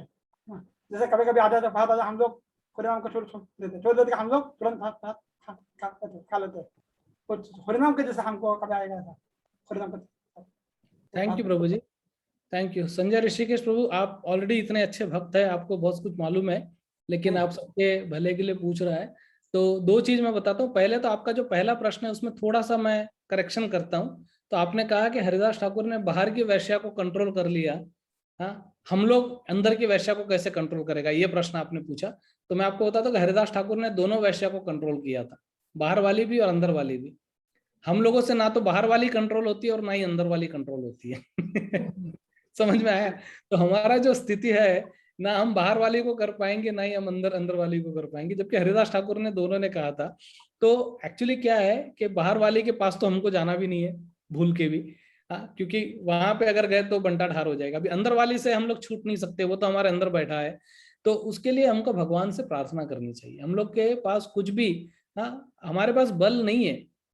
ये जो बल है ये नाम का ही बल है, और क्योंकि हमारा शुद्ध नाम नहीं है इसलिए हम लोग बार बार गिर जाता है, हाँ, बार बार हमारा जो आंतरिक जो शक्ति है वो क्षीण हो जाती है। तो इसके लिए केवल भगवान की प्रार्थना, और केवल भगवान की प्रार्थना से ही हम लोग इससे पार लगा सकते हैं। बाकी और कोई दूसरा रास्ता नहीं है। There is no other way, no other way, no other way. इसके लिए हमको भगवान से प्रार्थना करनी चाहिए रोज कि भगवान मुझे ऐसी शक्ति दो, मेरे में आंतरिक रूप से भी, देखो हमारे अंदर क्या है, होना चाहिए भगवान बैठा हुआ, लेकिन षड रिपु बैठे हुए हैं, 6, काम, क्रोध, लोभ, मोह, मद, मात्सर्य इत्यादि। तो वो सब जब तक अंदर से जाएंगे नहीं, हाँ, तब तक हमारे पास वो बल कहाँ से आएगा। तो इसके लिए अभी जो हमारी स्थिति है वो बहुत ही क्या बोलते, बहुत प्रिकैरियस स्थिति है, हाँ, बहुत एकदम। तो जब भगवान जैसे जैसे हमारी स्थिति कैसी है, हमारी स्थिति वो छोटी चिड़िया के जैसी है जिसका अंडा समुद्र ने ले लिया। वो बोलती है मैं समुद्र को सुखाऊंगी। कैसे सुखाएगा? चोंच में पानी भर के जिंदगी भर नहीं होएगा, लेकिन गरुड़ आके उसके ऊपर आशीर्वाद देते हैं, तो गरुड़ समुद्र को सुखा सकता है। तो इसके लिए हमारे हृदय के अंदर भगवान है। तो जब हमारा समय आएगा, जब भी आएगा, भगवान इमीडिएटली वो लात मार के उस वैश्या को बाहर निकाल देंगे। तब तक हमको क्या करना है? Push, pray until something happens. तब तक हमको हमारा धक्का लगाना है और हमारा प्रयास चालू रखना है। हमको हमारा प्रयास नहीं छोड़ना है, हताश नहीं होना है कि यार हमारा तो अंदर निकल ही नहीं रहा है। अभी 25 साल हो गया हमको मूवमेंट के अंदर, अभी भी कचरा बाहर नहीं आया है। लेकिन वो कब तक आएगा वो किसको मालूम नहीं है, इसलिए लगे रहना है। लगे रहो, डटे रहो। ये एक मंत्र और ले लो आज, लगे रहो, डटे रहो। हमको लगे रहना है, डटे रहना है, हिलना छोड़ना नहीं है वहां से। तो जब तक हम लोग उसके अंदर लगे हैं, डटे हैं, हमको डेस्टिनेशन पे पहुंचा देंगे। जैसे हम कहते हैं कि इस्कॉन एक ट्रेन के जैसा है। हमको क्या करना है? खाली चढ़ना है। जैसे बॉम्बे के अंदर क्या होता है, हम लोग मलाड से चढ़ता है, चर्च गेट पे उतरना है, चढ़ना है बस, अपने आप मतलब प्लेटफॉर्म पे आके खड़े रहो, लोग अपने आप चढ़ा देंगे और लोग अपने आप उतार भी देंगे अपने को नीचे। भीड़ के अंदर, भक्तों की भीड़ में रहने का है हमको, तो वो अपने आप वो एक दिन चला जाएगा। और अकेले नहीं रहना है, अकेले रहेगा तो वैश्य हमको खा जाएगी। इसके लिए भक्तों के संग में रहना है, तो ये एक बहुत इंपॉर्टेंट है। दूसरा आपने शायद प्रसाद के लिए बोला, राइट, कि हम लोग प्रसाद खाते हैं। क्या एक्चुअल प्रश्न क्या था? हरिनाम में इतना रुचि नहीं है जितना प्रसाद में इतना रुचि है। हाँ, हरिनाम में उतना रुचि नहीं जितना प्रसाद में रुचि है। हाँ, तो वो नेचुरल है प्रभु जी, क्योंकि हम लोग शुद्ध नहीं है। जब तक क्या होगा कि जैसे जैसे देखो एडवांस डिवोटी होता है ना, जैसे मैं आपको एग्जांपल देता हूँ, आपने हिज होलीनेस कविचंद्र महाराज को देखा है? कविचंद्र महाराज हमारे यहाँ पे कितनी बार है। एक बार मेरे घर पे, इसी घर में इधर रुके थे कविचंद्र महाराज, तो उन्होंने कहा कि मेरे को ना खाली बीट रूट का सूप चाहिए थोड़ा सा, ओके, और थोड़ा सा खाली बीट रूट का इतना सा सूप लिया उन्होंने। और मैंने क्या किया कि जितना उन्होंने कहा ना मैंने उतना ही किया। तो मेरे कंधे पे एक्चुअली हाथ रख के महाराज ने मेरे को थैंक यू बोला कि अच्छा है मैंने जितना बोला तुमने, नहीं तो इतना लोग आके मेरे को इतना जोर जबरदस्ती करता है खाने के लिए, उनको समझता नहीं कि मेरा इतना छोटा पेट है, मैं खा नहीं सकता। तो वो खाली दिन में ना एक बार सूप पिया बीट रूट का, और रात को जूस पिया। अरे खाना ही नहीं खाया प्रभु जी। मैं देखा मतलब महाराज खाना नहीं खा रहे हैं। तो इतना जब आदमी एडवांस लेवल पे जाता है ना प्रभु जी, तो उसका अन्न वन्न सब कम हो जाता है और हरिनाम में केवल रुचि होता है, वो हरिनाम जप करता है। तो हम लोग जितना ज्यादा खा रहा है इसका मतलब उतना ज्यादा हमारे में अभी रुचि नहीं है। जितना ज्यादा हरिनाम में रुचि बढ़ेगा उतना ज्यादा हमारा जो खाने का पोर्शन है वो कम होता जाएगा। तो ऐसा भी नहीं करना है कि अरे प्रभु जी ने ऐसा बोला तो आज से कल से मैं 4 चपाती खाता था आज एक ही खाता हूँ, नहीं। भरपेट खाना खाओ और भरपेट हरिनाम लो। इंडीड कभी कभी ऐसा होता है कि तुम उपवास कर रहा है, हाँ उपवास कर रहा है, और उपवास करने की वजह से क्षीण लग रहा है शरीर, ऐसा लग रहा है शरीर में कोई ताकत ही नहीं है, हाँ, तो it is better to eat and do हरिनाम, नहीं तो सो जाएगा। क्यों मालूम, कभी कभी होता है भूख के कारण आदमी का इतना इतना वो शरीर का ताकत कम हो जाता है कि वो कुछ काम नहीं कर सकता है। तो इसके लिए खाओ। और हमारा जो मूवमेंट है ना वो है चैंटिंग, डांसिंग एंड फीस्टिंग, खाने के लिए बना है। और जगन्नाथ का महाप्रसाद, जगन्नाथ का भात जग पसारे हाथ, भात खाओ उतना भात खाओ। अन्न खाने में कोई प्रॉब्लम नहीं है, पूरा पेट भर के दबा के खाओ और दबा के काम भी करो, भक्ति भी करो। और कलयुग के अंदर तो जैसे अन्न ब्रह्म है, अन्न खा के आदमी वैकुंठ चला जाएगा। दूसरा कुछ नहीं किया है, केवल खाना खाया है, खा खा के आदमी वैकुंठ। हमारा एक ऐसा मूवमेंट है प्रभु जी जिसके अंदर आदमी खाना खा के भक्त बन सकता है, तो कोई प्रॉब्लम नहीं। लेकिन जैसे जैसे आदमी का एडवांसमेंट होते जाता है वो नेचुरली होता है। अपने को कोई भी चीज ना अननेचुरली नहीं करने का। देखो जहां पे हम लोग कोई भी अननेचुरल चीज करने का कोशिश करेगा ना वहां पे आदमी गिरेगा।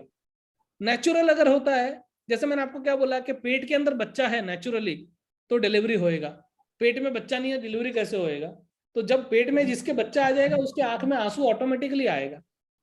दूसरों को देख के रोने का भी नहीं है कि अरे उसको आंसू आता है मेरे को नहीं आता, ऐसा करके ना। तो एक आपको एक सेंटेंस बताता हूँ इंग्लिश में, फिर उसका हिंदी को बताता हूँ। राधानाथ महाराज एक बार बोले थे कि when you look at a devotee having darshan of Radha Gopinath, rather than seeing tears in his eyes, see the humility of his heart। मतलब कोई भक्त भगवान का दर्शन कर रहा है तो उसके आंखों में आंसू देखने के बदले उसके हृदय की करुणा को देखो, उसके हृदय की नम्रता को देखो। ये हमारे लिए बहुत इंपॉर्टेंट है। जो नेचुरल होता है वो करने का। अगर हमको नेचुरली खाना अच्छा लगता है तो खाओ, कोई प्रॉब्लम नहीं है, ओके। लेकिन काम भी करो, ऐसा नहीं कि खा के सो जाओ। प्रॉब्लम क्या होता है खाने का, खाने के बाद हमको नींद आती है और हम लोग सो जाते हैं। तो खाना खाओ, उतना खाओ जितने में काम कर सको। और जनरली ऐसा बताते हैं कि हमारा जो खाने का जो पोर्शन है ना वो 1/4 खाली रखना चाहिए, 3/4 खाने का, 75% खाने का जितना भूख है, 25% खाली रखने का, ताकि हमारा शरीर भी स्वस्थ रह सके, मन भी स्वस्थ रह सके और सेवा भी कर सके। ठीक है, हरे कृष्ण प्रभु जी, धन्यवाद, प्रणाम प्रभु। दंडवत प्रणाम प्रभु जी। प्रभु जी मेरो एउटा सानो जिज्ञासा भन्ने हो कि प्रश्न भन्ने हो होइन। कौन कौन पूछ रहा है, जरा आप आइए जरा इधर। हिंदी बोलिए प्रभु जी, हिंदी बोलिए।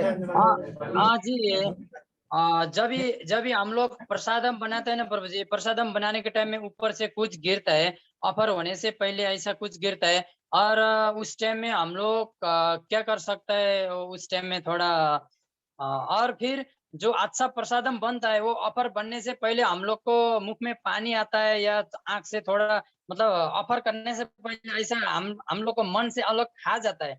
पूरा वैरायटी प्रसादम है तो ऐसा हो जाता है। इस टाइम में हम लोग कैसा भगवान को अच्छा से दे सकता है या आगे बढ़ सकता है। बहुत अच्छा प्रश्न प्रभु जी। नटवर, ये आपका क्या है, नवराज प्रभु भक्ति कुटीर से, हरे बहुत कृष्णा अच्छा प्रभु। प्रश्न पूछा है। यस प्रभु प्रभु जी। अरे इसका साथ तो मैं भी थोड़ा जोड़ता हूँ। कभी कभी क्या होता है, हम लोग भोग बना रहा है तो अभी हम लोग सोचने लगता है क्या प्रभु जी अभी तो भोग लगाया नहीं लगाया, मतलब इस तरह का होता है। तो ये किस तरह का मनोभाव है प्रभु जी के साथ, ये जुड़ा हुआ क्वेश्चन है, तो इसमें थोड़ा सा आप। नहीं, ये जुड़ा हुआ है और ये बहुत ही महत्वपूर्ण प्रश्न है प्रभु। ये बहुत लोगों के साथ होता है, इंक्लूडिंग मी। बहुत बहुत लोगों के साथ है ऐसा।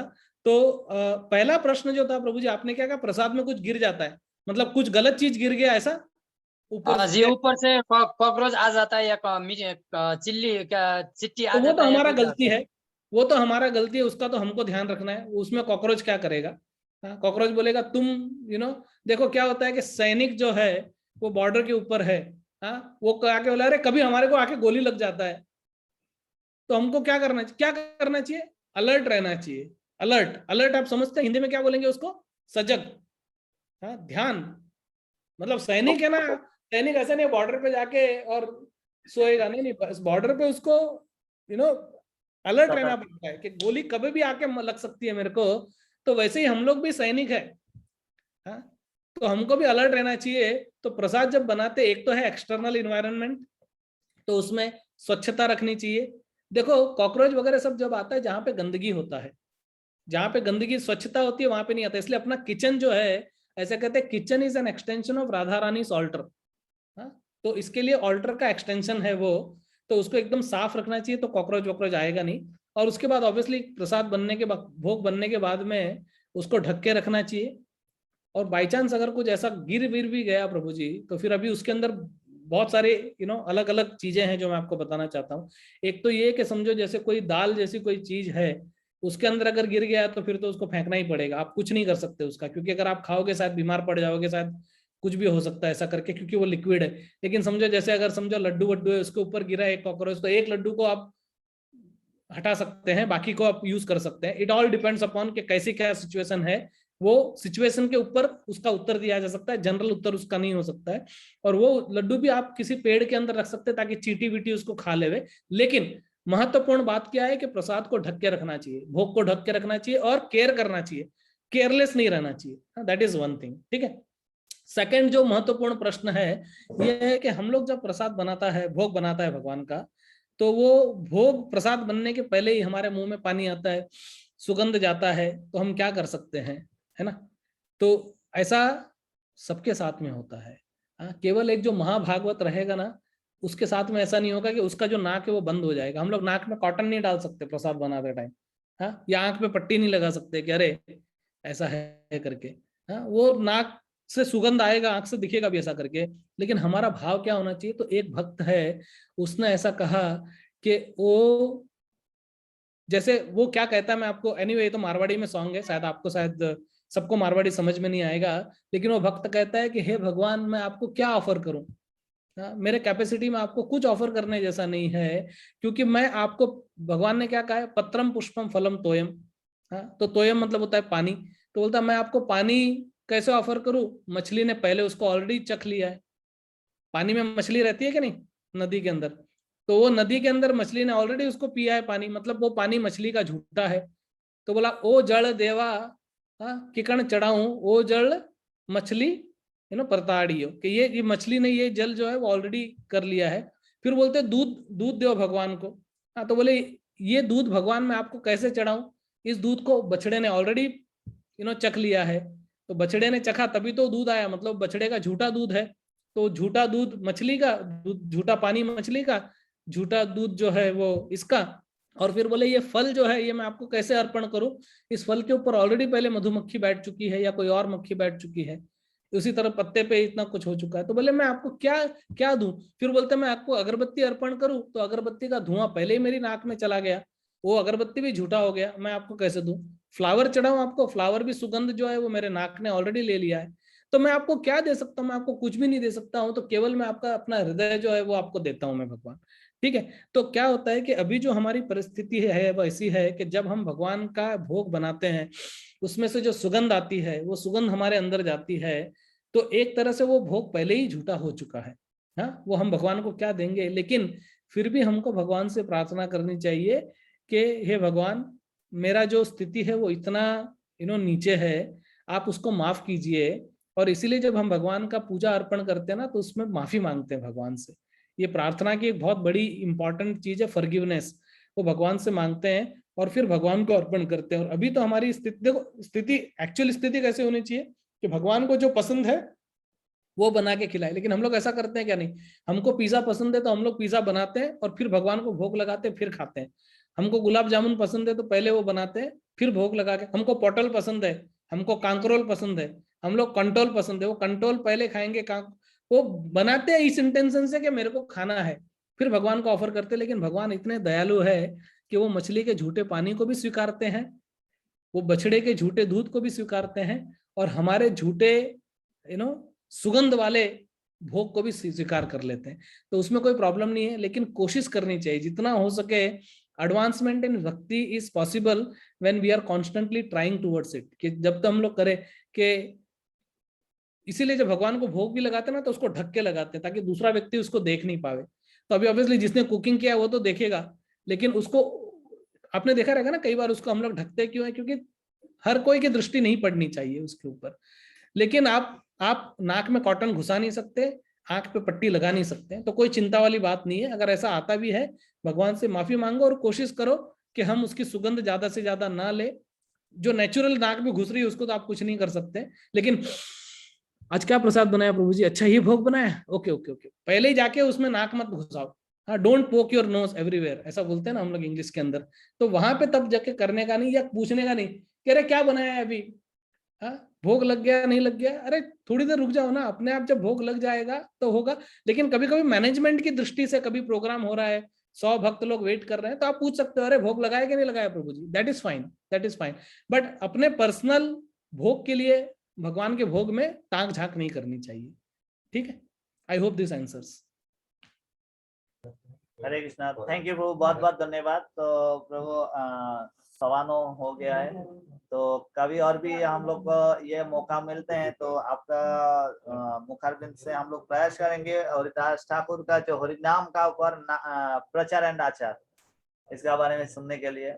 एक्चुअली ये भी एक पॉइंट था प्रभु जी, मैंने नोट भी किया था, लेकिन अभी इतना समय नहीं था। तो हरिदास ठाकुर का, सनातन गोस्वामी का और अद्वैत आचार्य का इंसिडेंट भी है, कि जिसके अंदर वो कहते हैं कि कुछ लोग अच्छा प्रचार करते हैं लेकिन आचार अच्छा नहीं होता है, उनका व्यवहार अच्छा नहीं होता है। कुछ लोग का व्यवहार अच्छा होता है लेकिन बेचारे प्रचार नहीं कर पाते हैं। लेकिन हरिदास आप दोनों करते हो, आपका आचार भी अच्छा है और आपका प्रचार भी अच्छा है। तो ये भी एक बहुत अच्छा इंसिडेंट है। कभी हमको समय मिलेगा तो बहुत कुछ है प्रभु जी चर्चा करने के लिए, हम लोग उसके बारे में चर्चा कर सकते हैं। लेकिन बहुत बहुत धन्यवाद मेरे को एक मौका देने के लिए। और आप सब इतना लोग सुबह सुबह आके बैठा है, इतना बड़ा भारी संख्या के अंदर, तो मेरा आप सबके चरणों में प्रणाम है। मेरे पास वैसे है नहीं, वो प्रोग्राम शुरू हो गया है, आप लोग के पास टाइम है नहीं मालूम है। अगर किसी को एक लास्ट प्रश्न लेना है तो भी मैं ले सकता हूँ, ताकि आपको ऐसा लगना नहीं चाहिए कि हमको टाइम नहीं मिला। मेरे पास टाइम है, 2 मिनट और है। किसी का और कोई प्रश्न है तो पूछ सकते हो आप लोग। तो मेरा छोटा सा एक प्रश्न है। बोलो बोलो प्रभु जी। एक खास करके मेरा और जो कुछ नया मेरे जैसा नया डिवोटी के लिए प्रश्न है। तो प्रभु जी, जैसे कि अभी हम लोग का नया जप कर रहा है, भक्ति में आ रहा है, तो एक्चुअली होता है कि हम ये नहीं स्थिर नहीं होता है जप में। 2 माला करता है या हम 6 माला करता है या 10 माला करता है, कि आज हमें अच्छा लगा तो किया, कल बुरा लगा तो, इसमें हम कैसे स्थिर रह के हम भक्ति में जो कैसे आगे बढ़ सकता है, जो भक्तों का गाइडेंस में रहते हैं वो कैसे आगे बढ़ सकता है? बहुत अच्छा प्रश्न है प्रभु जी। स्थिरता, भक्ति में स्थिरता कैसे लाया जाए? तो कभी कभी ऐसा लगता है कि 64 माला कर लो, फिर दूसरे दिन 1 माला भी नहीं होता है। हाँ, तो ऐसा नहीं होना चाहिए। इसलिए भक्त ना, एक चीज इंग्लिश में उसको बोलते हैं कंसिस्टेंसी। कंसिस्टेंसी मतलब निरंतरता, उसमें जो स्थिरता जो है वो बहुत जरूरी है हमारे के भक्ति में। तो जैसे समझो कोई नया भक्त है और वो 2 माला करता है, तो उसको कम से कम 2 माला तो रोज करना ही चाहिए।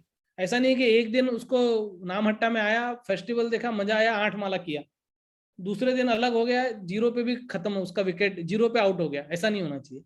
2 माला अगर आपने विचार किया है तो 2 माला कम से कम करो। फिर जितना ज्यादा कर सको कोई प्रॉब्लम नहीं है। किसी ने 4 माला का विचार किया है तो 4 माला करो, मतलब हमारे स्टैंडर्ड को नीचे नहीं लेके आना है कम से कम। और इसके लिए एक साथ इतना स्टैंडर्ड भी नहीं कर सकता, इसलिए आपको बताता हूँ। देखो अंग्रेजी में कहावत है, you should bite only that much that you can chew, मतलब आप उतना ही काटो जितना आप चबा सको। जैसे होता है ना कि मुंह के अंदर इतना मुंह है और एक पूरा का पूरा रोटी पिज्जा घुसा दिया अंदर, तो कैसे आप चबा पाएगा? उतना ही काटो जितना आप चबा सकते हो। तो अगर आप में दो राउंड करने का क्षमता है तो 16 माला पे मत जाओ। 4 माला का क्षमता है तो 64 माला पे मत जाओ, 4 माला ही करो। हाँ, जिसका जितना क्षमता है धीरे धीरे बढ़ो। लेकिन जो हमने एक बार प्रण कर लिया है कि अभी मैं 2 माला करूंगा, मैं 3 माला करूंगा, मैं 4 माला करूंगा, मैं 10 माला करूंगा, उससे नीचे मत आओ, उससे ऊपर जाने का कोशिश करो। तो ऐसे स्थिरता आती है। तो स्थिरता मतलब ऐसा है कि पेंडुलम नहीं होना है कि एक तरफ 0 राउंड एक तरफ 64 माला नहीं। तो 4 माला करना है तो कंसिस्टेंटली 4 माला करो। फिर फेस्टिवल के दिन अगर आप ज्यादा कर सकते हो तो ज्यादा करो, कोई प्रॉब्लम नहीं है कि नहीं, वो अलाउड है, कोई प्रॉब्लम। लेकिन आप 4 से नीचे मत आओ। और अपने स्थिति को ऐसा बना के रखो कि जितना हमसे मिनिमम कहा गया है उतना हम कर सके। देखो मिनिमम हमसे कितना करने के लिए कहा गया है कि जो आपका माला का नंबर है वो नंबर करो आप, ठीक है। थोड़ा आपसे गीता भागवत पढ़ने के लिए कहा गया है। एक श्लोक पढ़ने में कोई ज्यादा टाइम नहीं लगता है। कभी कभी पढ़ेगा, तुम 2 घंटा लेके बैठ गया गीता और कभी कभी 2 मिनट भी नहीं पढ़ा, हाँ तो वो नहीं, वो हो गया। फिर बाद में प्रसाद खाओ। हाँ, प्रसाद के ऊपर कोई प्रॉब्लम नहीं है, कोई जितना ज्यादा खाना है खा सकते हो, लेकिन उतना ही खाओ। जैसे मैंने क्या बोला, 1/4 खाली रखो, 3/4 प्रसाद खाओ, ताकि सेवा भी कर सके।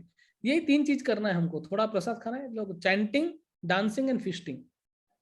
तो डांस अपने मन में करो, गीता भागवत का श्रवण करो, श्रवण या पठन जो भी है, या तो पढ़ सकते हो पढ़ो, सुन सकते हो तो सुनो, उतना ही करो। और स्थिरता लाने का सिर्फ एक ही उपाय है कि अपने स्टैंडर्ड को नीचे मत गिराओ। जितना स्टैंडर्ड हमने फिक्स किया है उतना स्टैंडर्ड को फिक्स रख के और फिर उसमें धीरे धीरे आगे बढ़ने का कोशिश करो। तो कभी भी हम लोग इधर उधर नहीं होएगा, मतलब ऐसा एकदम नीचे नहीं चला जाएगा, एकदम ऊपर नहीं चला जाएगा। धीरे धीरे सने सने, रैबिट के जैसे नहीं होना है, दौड़ा दौड़ा दौड़ा जाके सो गया, दौड़ा दौड़ा दौड़ा जाके सो गया, कछुए के जैसा। कुर्म भगवान का आशीर्वाद लेके और धीरे धीरे कछुए की तरह कॉन्स्टेंटली चलते रहना चाहिए हमारे, ठीक है। Okay, thank you Prabhu ji. Hare Krishna Raghupati Prabhu. Hare Krishna Prabhu ji, धन्यवाद प्रणाम Prabhu ji. On behalf of Radha Madhav Namhatta और सभी नामट्टा कुटीर से और जिलानी कैंप से, जगन्नाथ भक्ति विश्वा से, तो जितने भी लोग जुड़े हैं, तो पहले बात तो आप लोग धन्यवाद के पात्र हैं कि प्रभु जी ने पहले ही हमारे रसाम ने बताया कि जो ये कथा सुनेगा तो उसको इसका लाभ मिलेगा। तो ये जो लाभ है आपने श्रवण किया है, ये लाभ मिलेगा और इसके हम लोग, इसलिए हम लोग धन्यवाद बोलना चाहते हैं हिज ग्रेस रसामृत प्रभु को। एक्चुअली बहुत सारा पॉइंट्स मैंने नोट किया है और लेकिन मैं कुछ 2-3 जो मुझे इम्पोर्टेंट पॉइंट्स लगे मैं उनको बताता हूँ। जैसे प्रभु जी ने बताया कि जो हरिदास ठाकुर जी हैं वो ब्रह्मा एंड प्रहलाद महाराज दोनों का एक तरह से अवतार देता है। और चैतन्य महाप्रभु ने उनके जो जगन्नाथ के दातुन से जो बकुल ट्री के बाजू में उनको बताया था कि नाम जपने के लिए। और हरिदास ठाकुर जी जो है वो असाधारण, यानी जो 3 लाख नाम जपते थे तो 22 घंटा, तो दैट इज, यानी इसके बारे में प्रभु जी ने अच्छे से बताया। तो जो दो प्रभु जी ने कथा बताया जो वैश्या का है, एक्चुअली वो बहुत ही स्ट्राइकिंग है, क्योंकि ये तो कोई इसको ओवरकम करना बहुत मुश्किल है। प्रभु जी ने बताया कि जैसे उनमें वो तेज था, अंदर से इतने प्यूरिफाइड थे कि वो एक वैश्या को 3 दिन तक बोलकर उनको उन्होंने भक्ति में लेके आए और उनका प्रचार भी कराया। और बेनापोल में जैसे प्रभु जी ने अच्छे से उदाहरण दिया, फिर प्रभु जी ने बहुत ही सुंदर तरीके से बताया कि ये कथा बहुत बार हम सुनते हैं, लेकिन हम लोग जब थोड़ा सा भी उसके बारे में हम लोग को हिंट मिलता है कि ये कथा है, तो हम लोग उसके ऊपर ध्यान नहीं देते। लेकिन ये भी हमको ध्यान देना चाहिए। और प्रभु जी ने अच्छे से बताया कि इसको हमको हमें कोई भी जब कथा देते हैं, भले ही हमने सुनाया होगा गजेंद्र मोक्ष का, या तो हमको उसको ध्यान से सुनना चाहिए। और प्रभु जी ने आगे 22 मार्केट के बारे में बहुत डिटेल में बताया, कैसे यानी हरिदास ठाकुर ने उनका शुद्धता था, और जब भी उसको कोड़े मारते थे फिर जो हरि नाम भगवान का नाम उच्चारण करते थे। तो ये एक बहुत ही इम्पोर्टेंट कथा है, और चैतन्य महाप्रभु ने कैसे उनको बताया और आगे जाके उन्होंने उनको रिवील किया कि मैंने उनको प्रोटेक्ट किया बोल के। और प्रभु जी ने अच्छे से यानी पूरा को एक एक हरिदास ठाकुर के डिसअपियरेंस डे और उनका कैसे लास्ट में कि उन्होंने बताया कि मेरा जप अभी तक हुआ नहीं है, तो ये बहुत ही अच्छे से सब नरेट किया। तो आज मुझे लगता है सभी लोगों ने इसका लाभ लिया है। प्रश्न उत्तर का भी बहुत सारा जो प्रभु जी ने सबका अच्छे से उत्तर दिया। मुझे लगता है कि हम लोग प्रभु जी का धन्यवाद बोलना चाहिए और उनको बार बार आमंत्रण करना चाहिए, ताकि हरिदास ठाकुर जैसे नामाचार्य और बाकी आचार्यों के बारे में हमको पता रहेगा, तो हम लोग को कुछ प्रेरणा मिलेगा और हम भी कुछ उनसे सीख सकते हैं। तो मैं सभी को रिक्वेस्ट करूंगा कि प्रभु जी को 3 बार हरे कृष्ण महामंत्र बोलकर हम धन्यवाद करेंगे, और उनका फैमिली के लिए, सभी के लिए। सभी लोग अनम्यूट करके आप लोग एक साथ बोलिए, हरे कृष्णा हरे कृष्णा कृष्णा हरे हरे हरे राम हरे राम राम राम हरे हरे हरे कृष्णा कृष्णा हरे हरे हरे राम हरे राम राम राम हरे हरे हरे कृष्णा कृष्णा कृष्णा हरे हरे हरे राम राम हरे हरे कृष्णा। बहुत बहुत धन्यवाद हमारा इस रोहित प्रदीप प्रभु को भी। ऐसे आप लोग को कृपा करते रहिए। हाँ, आप आगे जाकर हम भी और भी सुनना चाहते हैं इस तरह का आपका मुखारबिंद से प्रभु, हम सब के लिए आप प्रार्थना करिए। तो प्रभु जी आप रक्षामित्र प्रभु आप सुन रहे हैं प्रभु जी? यस प्रभु जी बोलिए। तो आप आधा मिनट भागवतम का बारे में थोड़ा बता देंगे तो अनाउंस कर देंगे तो अच्छा होगा यात्रा का ओर से। आज बहुत डिवोटी लॉगिंग किया है, नया डिवोटी भी है। हाँ हाँ हाँ, भागवतम मतलब क्या वो डिस्ट्रीब्यूशन का या हाँ हाँ हाँ हाँ हाँ, डिस्ट्रीब्यूशन का या डोनेशन हो, अभी जो भागवतम जयंती का।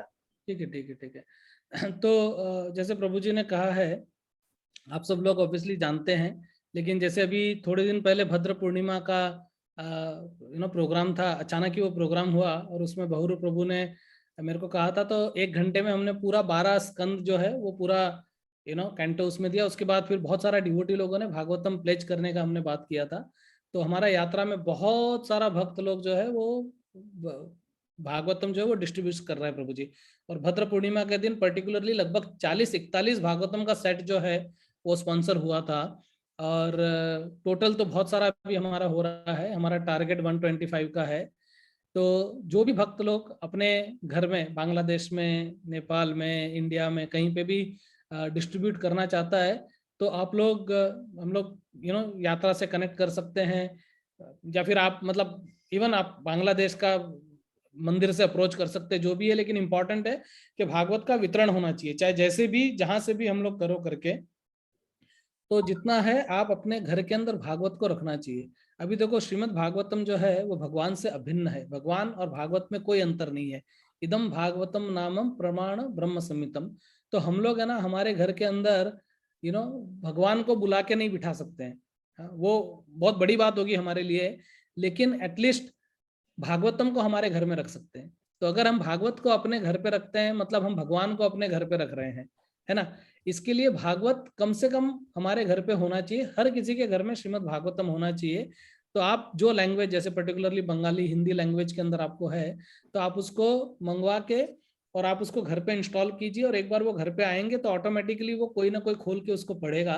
तो भागवत का वितरण होना चाहिए, भागवत का श्रवण होना चाहिए, भागवत का पठन होना चाहिए, भागवत का कथन होना चाहिए। हाँ, और ये सारे जो चीज है वो भागवत वितरण के अंदर में आते हैं।